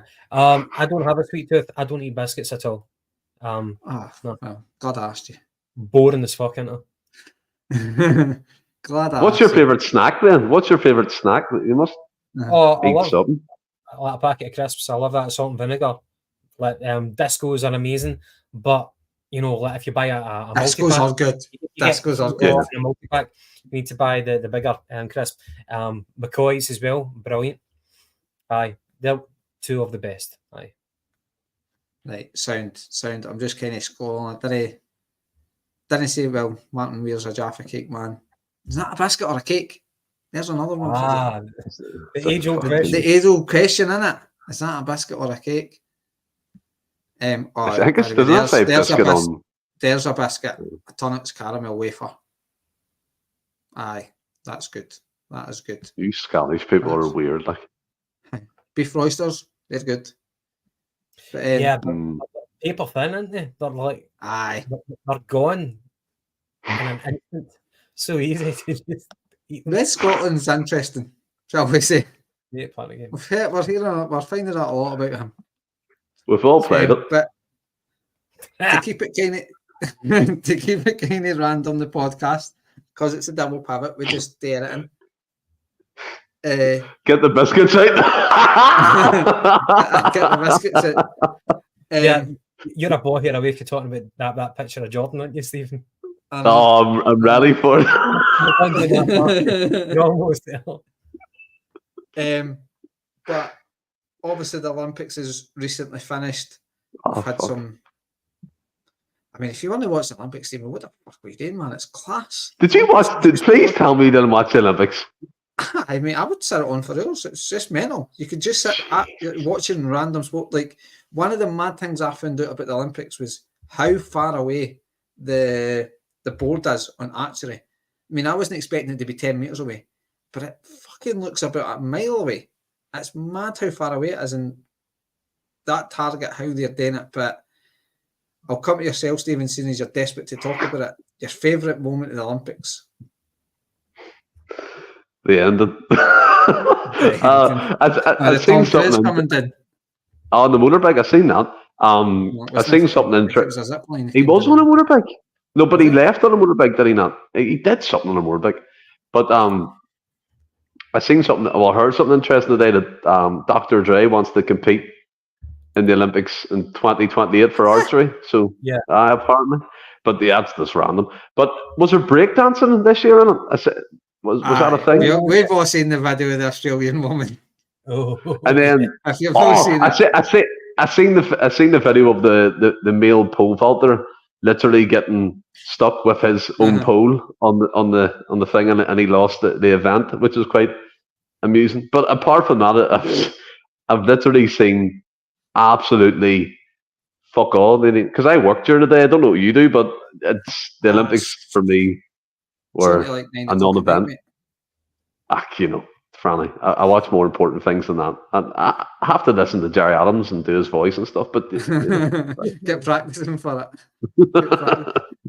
Well, for me, I mean, there was quite a few. I mean, funny ones, obviously, the Australian breakdancing woman, that pole vaulter, obviously, is quite funny. But actual really good moments, the lassie Simone Biles, I think you say her name, the American gymnast, she is just absolutely ridiculous, her talent. Yeah. The men's 200 meters, I really enjoyed that. Obviously, the American boy was given the big one, and I think it was a boy for Trinidad and Tobago that won it. What? Sorry, was it Botswana? Botswana, I just absolutely smoked them. And then I think it was a 400 meter hurdles. Again, it was an American boy that won that, and I think it was an American boy who won it. But one of my favourite moments was just had it on. It was the swimming, and the boy Whiffen, the Irish boy, won the 800 meters freestyle. What a swim that was! Like, I was just going nuts at that. Just it was pure drama all the way. But I don't know, is there any moments that stick out for you in the Olympics, Gav? For me, like, the main event in the Olympics is always the men's 100 meters. Mm-hmm. Even when I was a boy and I'd watch people at Linford Christie represent Great Britain, although that's maybe not the team that I'm supporting, but then obviously Usain Bolt, who was incredible, who dominated for a few Olympics as well. So for me, that's like the main event for that competition. So I watched that, but I think the Australian bird doing the breakdancing, that was ridiculous. I think she managed to convince the Australian Olympic Committee to allow her to enter. I don't think they had anybody else who wanted to enter, but she did. She's got a PhD in cultural movement, which I think is like the theory of dancing and the ethnic origins of dancing. So she's obviously woke as fuck, and her dance moves were atrocious. She was mimicking a kangaroo at one point, and you had people in the audience who were too polite to laugh at her, but they actually got a ticket. They got there first hand, and they got to witness one of the most memorable Olympic moments ever. It was incredible, and I've heard that they're not going to continue the breakdancing competition in future Olympics, whether or not it was her contribution which convinced them of that decision. But I thought that was brilliant. And the Turkish guy doing the shooting, where he just kind of like stood with one hand just doing. Everybody else had kind of like magnifying glasses, like they were at the opticians or something, you know. But this guy was just cool as a cucumber, you know. He looked like a hitman. That was pretty cool. And by the way, we're a football podcast. Did anybody watch one single football game at the Olympics? I didn't. Nope. I've seen a couple of highlights, mate, but nothing drastic.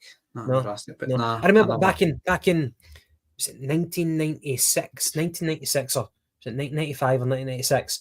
Nigeria beat Brazil in the finals of, I think it was in the finals of the Olympics, and that Brazil team had Ronaldo, obviously the Brazilian Ronaldo, and they had some amount of good players, but the Nigerian team were amazing as well. They had people like Kanu and JJ Okocha and Sunday Oliseh and just sort of Finidi George as well.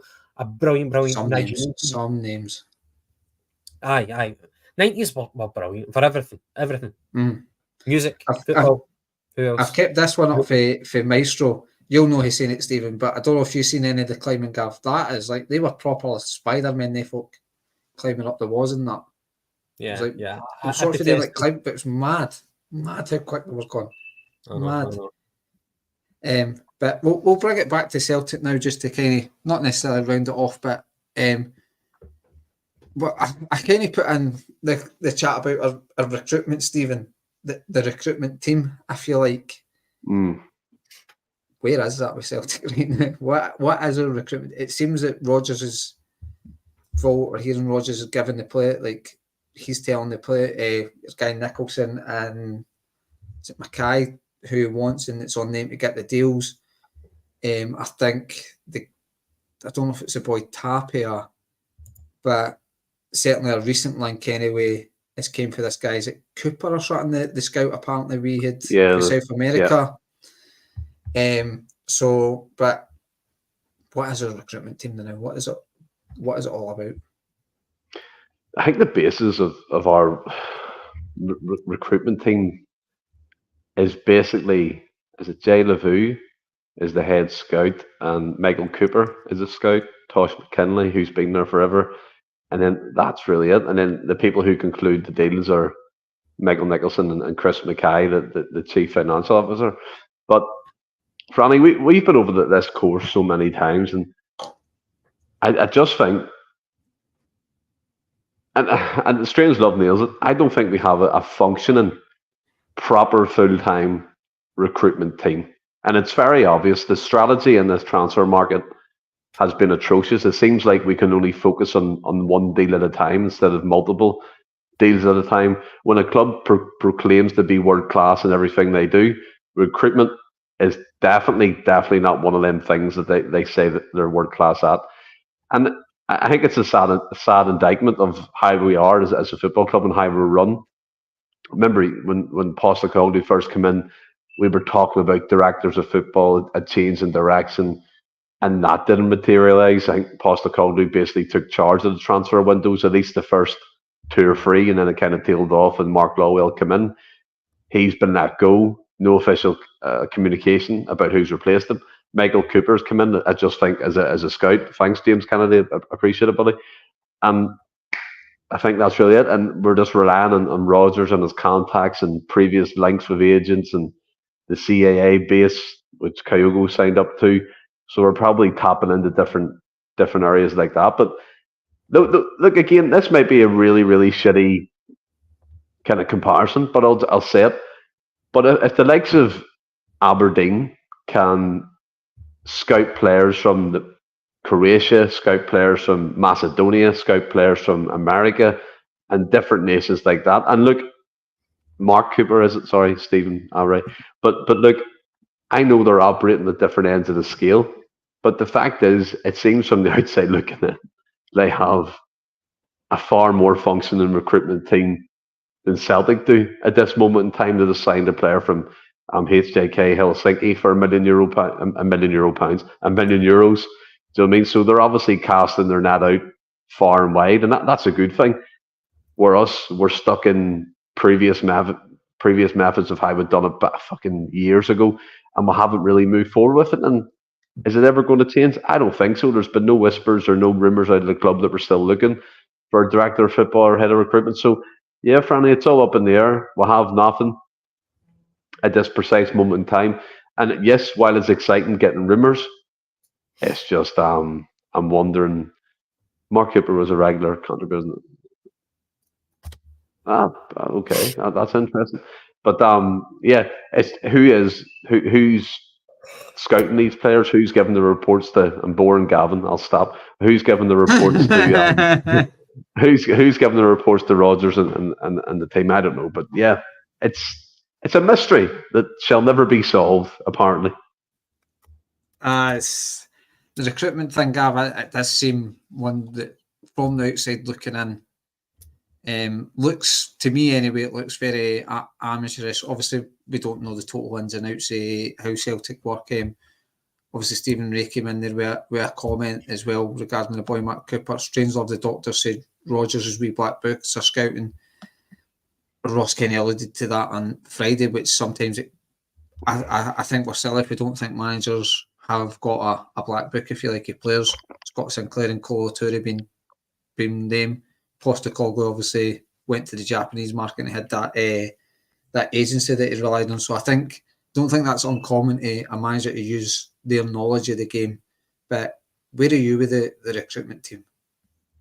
I think it's not fit for purpose. I think that regardless if you like Brendan Rodgers or not, we're lucky to have him because we are depending right now on his contacts. Adam Idah, if it was a different manager, we wouldn't have brought in Adam Idah. It would have been somebody else, and we might not have won the league. We might not have won a double. And that's all on Brendan Rodgers. Kasper Schmeichel as well. I'm sure it's another Brendan Rodgers signing. Whether the recruitment team identified Sinisalo and Brendan Rodgers looked at it and said, okay, he might be one for the future, but he's not good enough right now. He's a massive drop-off from Joe Hart. Said, I know somebody who's better than him. So I'm just joining the dots and just thinking that without Brendan Rodgers, we wouldn't be as strong as what we would be. So we're using his networking. And the thing that really kind of I find galling is you saw the pictures on social media of Celtic's revamped dressing room and emblazoned at the top. It was almost a bit of a kind of a Hunnish thing to do. And it said first class basics. Now, buying players, is that something that you should be first class in? It says world class, Gavin. Pardon me? It says world class basics. World class basics, first class basics. Yeah. Sorry. Thank you for that. But yeah, same connotation. I'm sure you'll agree. Yeah. But yeah. We're not delivering. It is a meaningless phrase, and I find it a little bit cringeworthy. I prefer the Huns to do the cringeworthy things and us to do our talking in the background. Just deliver results. And yeah. By the end of this transfer window, maybe we might see a couple of things that Brendan Rodgers hasn't come up with. Like maybe this guy that the Engels guy from Augsburg, maybe he's the recruitment people. But we don't have a head of recruitment right now. Well, we sacked him, and it was complete nepotism. Mark Lawwell, we've not replaced him, which is really, really worrying.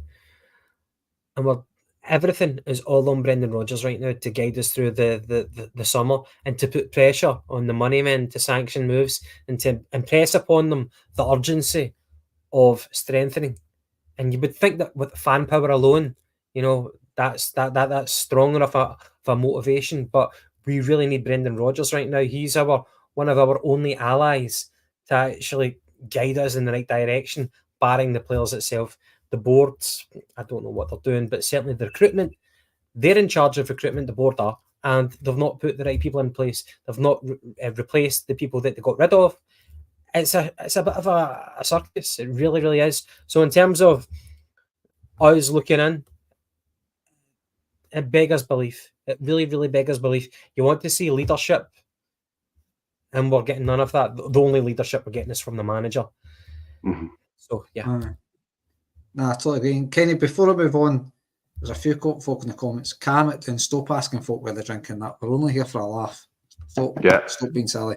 Stop being silly here. But one wee thing we'll talk about, Stephen, before we move on to the quiz to wrap it up is we obviously got the news just before we kind of came on that for the first two derby matches, there won't be any fans, any away fans anyway.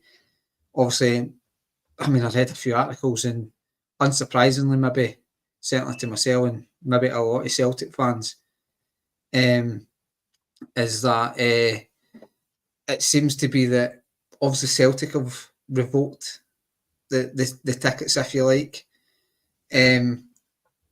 simply because that game's first, but without the headline is that the teams are falling out again. Celtic revoked the tickets, but then if you actually read it, it's Celtic have said it's cause we can't. The Rangers can't guarantee the safety of the fans. So quite rightly, they're not going to give the tickets. I mean, a wee bit of me.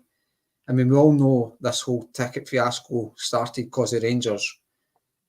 Maybe controversially, I would have maybe allowed the 2,500 Rangers fans in this time round. I mean, Celtic have spent a big chunk of money to try and put the safety procedures in to make this fixture happen the way the SPFL, how Sky want it to happen.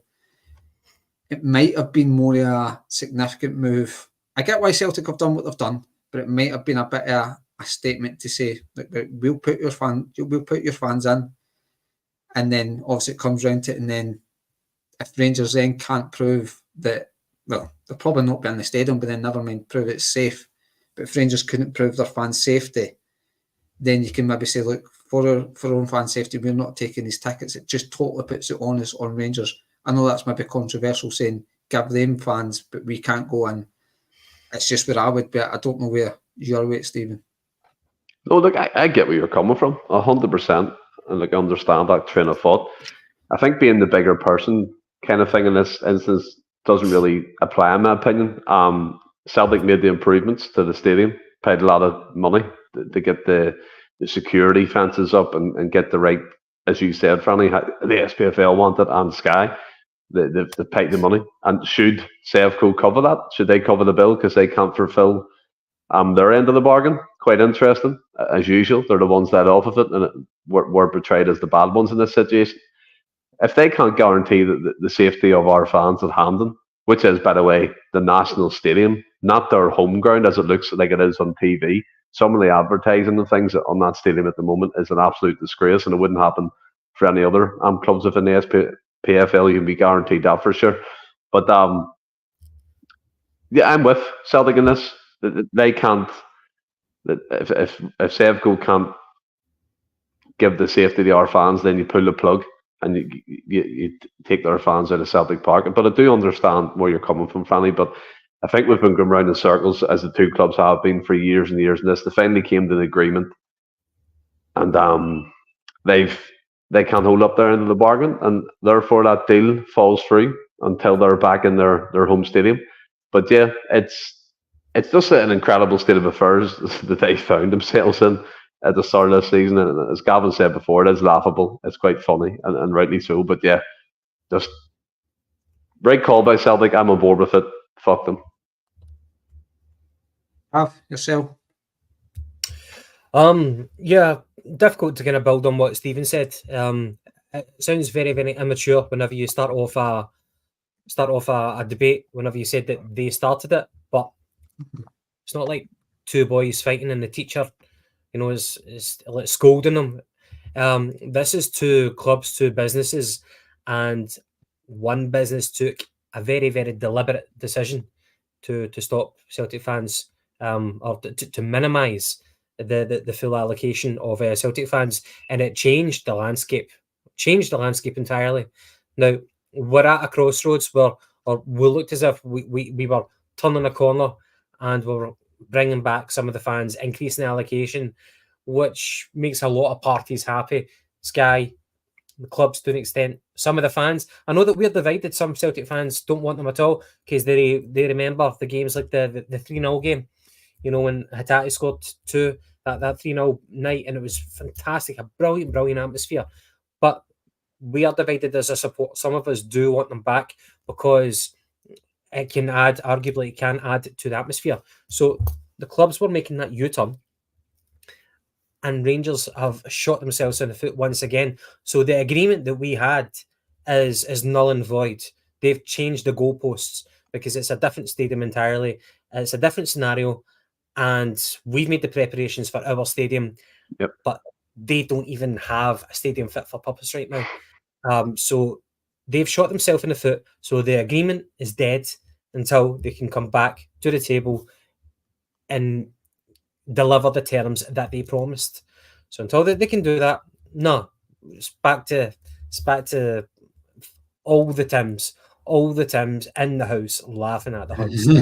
It's gone back to that, and that's because of the decisions that they make, the mismanagement that club makes.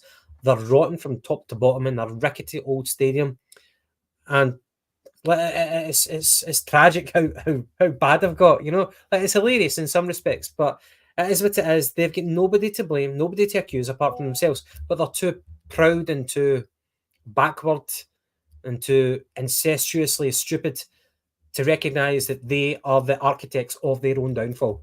So we go back to all the Tims in the house, and that's what it is. It's an easy decision.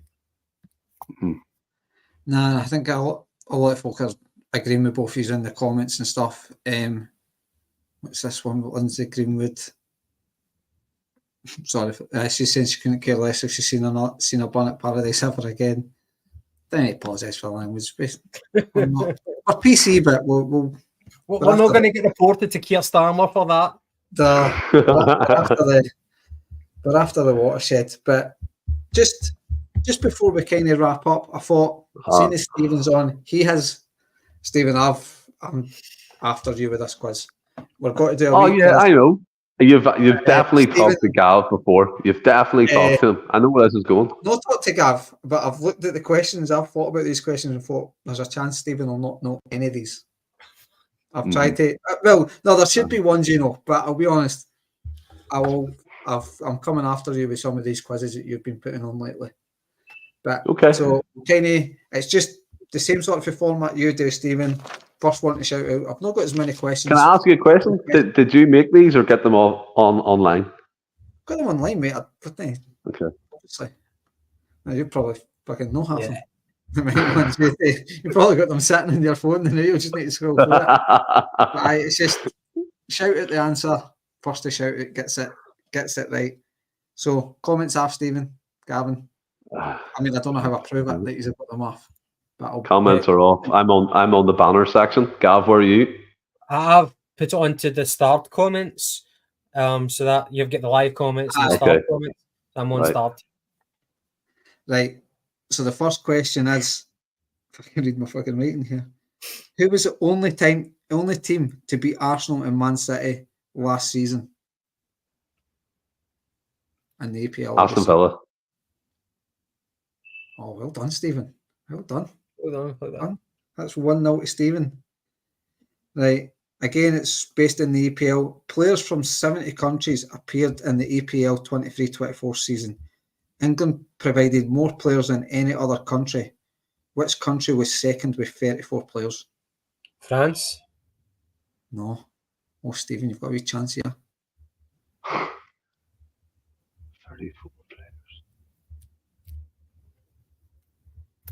Spain. No. I'll come back to you, Gav. We'll give one each.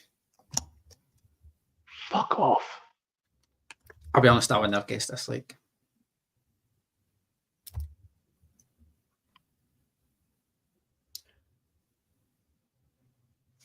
Maestro, that's a nation, is it not? That's not the answer, obviously. The Netherlands. And neither's that. No. Stephen?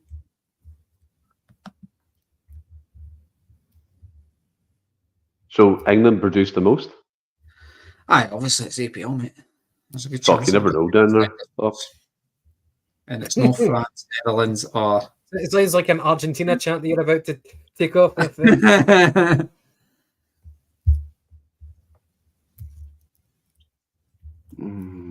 Ireland. No, it was Brazil. Apparently 34 Fuck Brazil. off, Brazil. Apparently 34 of them. Name them. Joking. So it's still one to... James has been on the Google. We know what he's like. James, piss off. There's no way he knew that off the cuff. There's no way. He's in. It's 12 o'clock. That's where he's came in. Right, Cool. question 3. Question 3. Who was the top goal scorer in the 2010 World Cup? Gomez.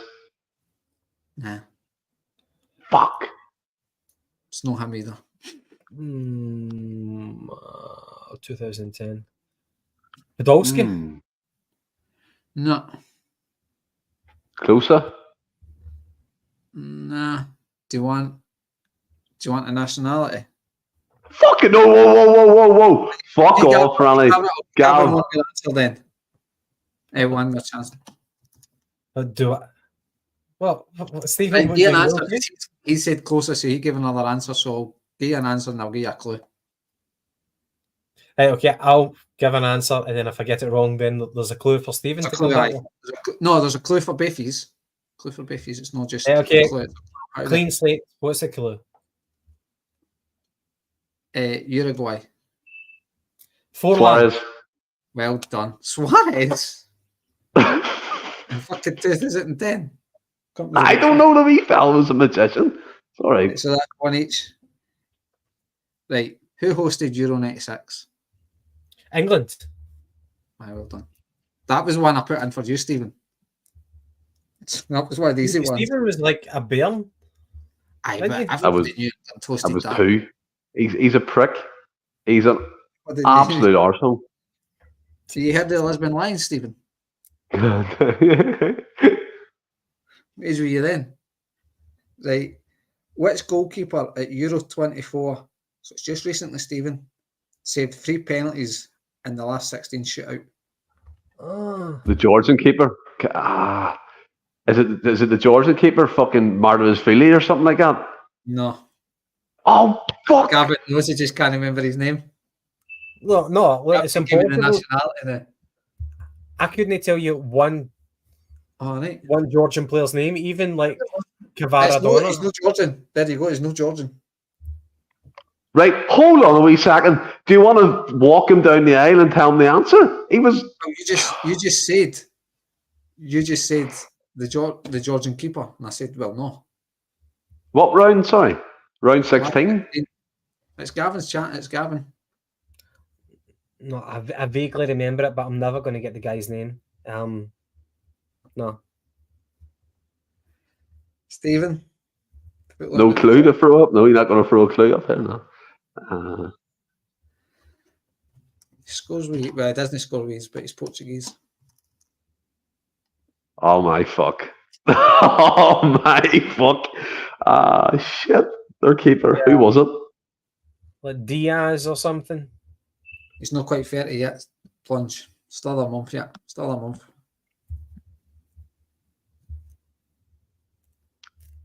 Is his name Neto? Oh my. El's obviously watching this behind. Is it Neto? No. It's Diogo Costa.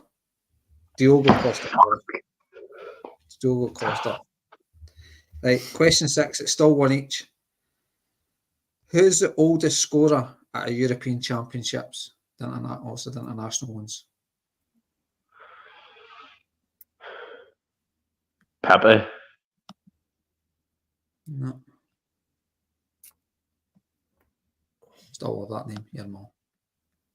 The oldest? Mm-hmm. Is this recently? Did this happen? No. Well, it happened recently, aye. Ah, right, okay. So it was Oh, the fuck. last Euros. Oh, brilliant. Gav, on you go, son. There's the open goal for you. I mean, recently it's not got to be 4 years ago, is it, Stephen? When there's just been a Euros. That's still a difficult one, man. Like, Ronaldo never scored. I know. I fucking had him as top goal scorer. And I know that Fulkrug scored, but Fulkrug isn't ancient. By the way, what a signing he could be for West Ham. West Ham are, no matter who they sign, it just ends up badly for them. They'll never talk what David Moyes did. Can you give us a clue or something? Don't give national team, like club team or what league he plays in or something like that. Well, he scored in the last 2 Euros. That probably doesn't help, but he scored in the last 2 Euros. One of his goals was against Scotland. And I'm not telling you what Euros that was. Modric. Well done. 2-1 Gav. Right. How many seasons did Ronaldo play at Barca? 1. One. Well done. 3-1 Gav. Are you fucking winding me up? No, that was 100%. That was Gav a lot quicker than you like. Right. World class basics, Steve. Birmingham sacked their manager in January this year. Who was it? Wayne Rooney. Riot, Gary Riot. What? What? Wayne Rooney, mate. So that's 4-1 to Gav. This is how I was hoping it would go. Who was the Eredivisie's top scorer in 21-22? Giakoumakis. Gav. Giakoumakis. By the way, no, that I kind of cheekily chucked that in there because I thought that's where you would go, Stephen. I thought Gav would have been there. So he's back in. So Eredivisie 21-22? And 22. 21-22. Season of 4, Giakoumakis. 21-22. James is ranked 8. There's a clue. It's no him.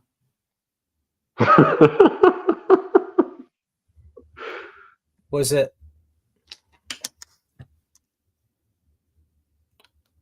21-22? Was it Tadic for Ajax? No, but by the way, that's a decent shout. Oh yeah, like us ours even more funny. It's no good. It's no good when you didn't get the answer, Stephen. Eh? Quizzes on it that easy. Is it Huntelaar? No. He's too old now. He's about 40, and I think he was at AC Milan. He went to AC Milan. Just want a clue. I go. He got cancer recently.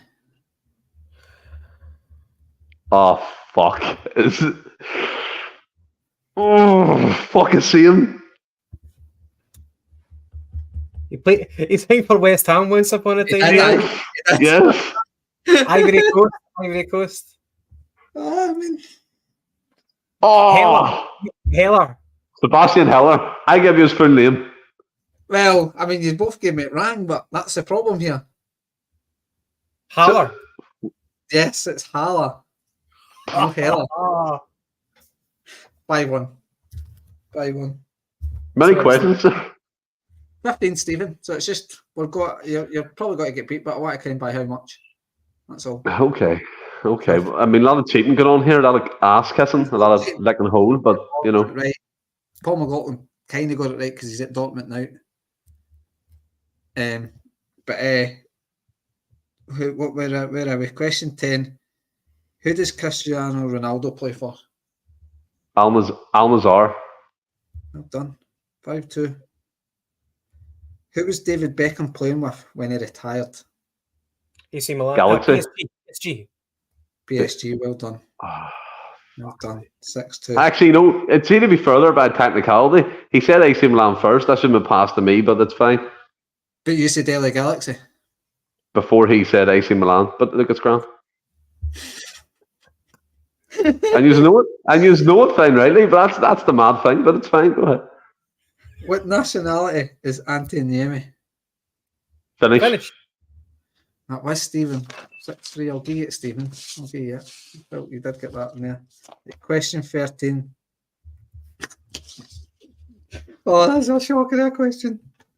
In which country do teams compete for the custodian of the Two Holy Mosques Cup? Italy. Think about the question. One more time, Franny, please. In which country do teams compete for the custodian of the Two Holy Mosques Cup? Morocco. I'm going to have to default to Saudi Arabia here. Yes, Gav. Oh, fuck off. Are you right, okay. It's also known as the King's Cup, apparently. Brilliant. Right, question 14. Who scored the winning goal in the 2013 Champions League final? 2013. Mm-hmm. The winning goal. Mm-hmm. See, whenever you say the winning goal, do you mean like let's see if a team won? No penalties, no. It's not. Well, I believe this did not go to penalties. Right. See, whenever you say like a winning goal, could that be like the person who scores the fourth goal or who made it 2-1? Should have probably checked the scores, Gavin, but I believe it will be what you would consider a winning goal, so it's by the odd goal. Gareth Bale. No. Okay. Karim Benzema. No. 2013, so Christ, 11 years ago. It was by the odd goal. I've just fucking guy, Gav. That guy. Robin, eh? Aye. Yes, I love you, Gav. 7-3. Yes. Last question. The Golden Boy, the Big Baby, the Emperor, El Capitan, the Adriano. The eighth King of Rome are all nicknames attributed to who? And Stephen, you're in here. Gavin went in early. Oh. Toddy. What? Toddy. Aye. Gav. You gave him that one. You gave him that one. You said the Emperor. The Emperor was also Adriano, but the eighth. By the way, there's two questions you fucking cheated in, and it should have been me, but it's fine. What one? A couple of guys getting tired. Name one. Well, the one where we both said one at the same time, but I said it first. The one where he said AC Milan, which should have been passed to me, and I would have got it, but it's fine. Franny, no protest. What was the score in the end? It was 7-4, so you'd have won 7-5, Gav. 7-6 actually, made it was 2. 7-6, but you know, you'd have won. Nah, you'd have still won, Gav, but glorious failure, Stephen. Unfortunate. Right. world class basics, man. He's won points for it, still wouldn't have made a difference to it. Still wouldn't have made a difference, but I'm a wee bit annoyed with that quiz. I was hoping you were going to run away with it a wee bit more than that, Gav. Stephen complaining about that is a bit like Rangers complaining about the penalty that wasn't a penalty when it was really offside in the first place, you know? It's a bit like that. These two just want to get a wee room there and fuck off. Right. Stephen, I'm feeling schadenfreude here towards you. I don't know what that means, but I'll take it. Stephen's no answering that until he's got a lawyer present in the dictionary. Good quiz, Barry. Enjoyed that. Cheers. And sure that kind of wraps up the double pivot. Stephen needs to go and pay his lucky ball because he's still in the fucking dark there. But have you enjoyed it, the right lads? I really have. How did the Real Madrid game finish? Was it a victory I'm for not Real? sure. I'm assuming it was 2-0, mate. I'm sure it was still 2-0. I don't know. We'll quickly try and Google this now. Well, we're talking. But did you enjoy it, Stephen, or are you trying to Google the score too? It was sound. Oh, thanks. Well done, mate. That's impressive. That was a wee bit of good part for you. 2-0. Right, 2-0. James is telling us 2-0. But the double pivot, it's a bit of fun. We will talk about current affairs. We use it to kind of talk a wee bit. Can I ask when you you a look at question? On Talksport, they had like one of the, I think today it was one of the guys from the FA talking about the commercialisation about football and occasionally maybe moving a game to abroad, like, I don't know, Saudi Arabia or America for the money. How would you feel? Now, I think that they're fairly protective of their own traditional values in England. I think that'd be a step too far, literally and figuratively. But how would you feel if Celtic and Rangers stood to make a shit ton of money if they played a competitive league fixture abroad or a competitive cup fixture if it ever came to it abroad? How would you feel about that if they were going to make like $5 million a piece, for example? It's a no for me, Gav. I think maybe not even a cup game. As much as it's a no for me, mate. I think we need to keep the domestic game domestically. I just think, will it happen in the future? I think there's a strong possibility, especially an EPL game. Too many Americans, too much Saudi money involved. They'll take it.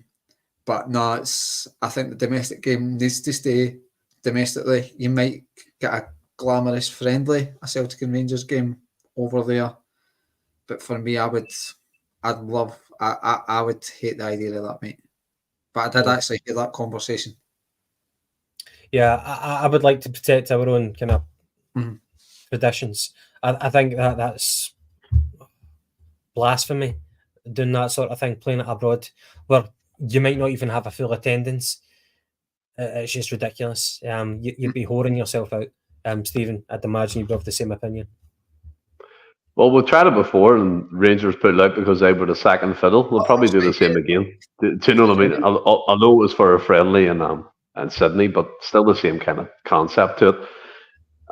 We actually made millions playing over there anyway. But look, at the end of the day, football is going to evolve. I think it will happen, whether we like it or not.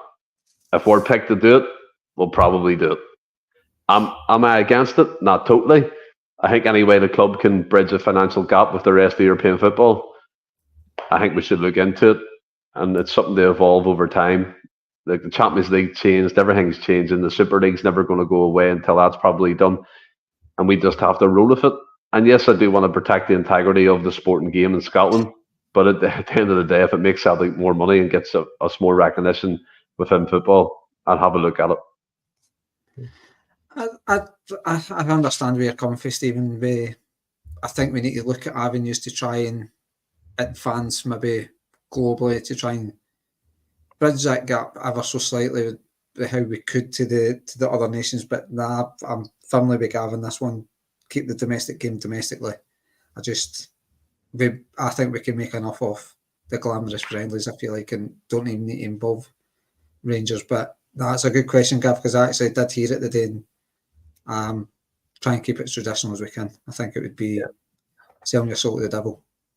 I think, like, in terms of bridging the gap, it would earn revenue, but it wouldn't earn enough revenue to bridge any type of gap. Depends who you're benchmarking against. And again, naming rights for the stadium, that's another thing which people are quite protective of, but it would gain you more money. And again, I guess you could balance that against us marketing ourselves. Or maybe marketing is not the wrong, maybe that's the wrong word, marketing, but us priding ourselves on being a club like no other. So if you start doing those sort of things, then you become a club like everybody else. But if you're a club like no other, then maybe you need to kind of harness those values and keep true to it. But those values are not going to pay the wages for players. You know, they're not going to buy people as well. So I guess what's more important to you? We're still always going to be better than Rangers financially. You know, we're always going to have that advantage of having a bigger stadium, more attendance. Therefore, we've just got a revenue advantage every season. So there are those advantages. I guess it's just what you want to do and how ambitious you are and what you're willing to sacrifice to achieve those aims. But I think it's a good conversation. No, it was a good question, Gavin. Like I say, it is one out there that'll cause a bit of debate. Folk might be for it, folk against it, but as much as I'm against it, I'm probably, I can understand Stephen's side of the argument where, and what you just kind of alluded to, money will maybe evidently talk in it, and at the end of the day, football, as much as we hate it, it's as money driven nowadays. If Saudi chucked enough money at it, I think you would see a game over there. I would hope to say no, but I think you'd see a game over there. But I don't know. Would you got to come back in there, Stephen? I feel like you've got to say something there. No. All right. Sorry. Right, but no, we'll wrap up for the night. You enjoyed this one, Gav? No, really, really good. Great hosting, Franny. Good to see you. I've not been on a Wednesday for ages, but no, really enjoyed it. I'm back to work tomorrow, but looking forward to the weekend. Looking forward to Sunday to hopefully beat Hibs again. Aye, raring to go. That'd be good. Then you still just sound, Stephen? Nah, man, it was good crack. Good laugh, good crack. Always good. Having a bit of fun on a double pivot. Enjoyed it. That's it. So just talk about what it is. Have a wee bit of fun with it. And to everybody watching, thanks for sticking with us. It's over 2 hours. It tends to be the Wednesday and Friday kind of, we go on for a wee bit and that we just kind of enjoy ourselves. Like I say, talking about the Olympics, for God's sake, we're talking about random things and it's got to drag out. But no, thanks for sticking along. We'll be back same time Friday. No 100% who's sure who's the one. It's no myself, I know that much. I didn't tend to do a Friday. I'm usually in bed for about 8:30 because I'm weird. I'll be honest. But no, again, thanks for watching along. Have a good night. Look after yourselves and we'll see you Friday.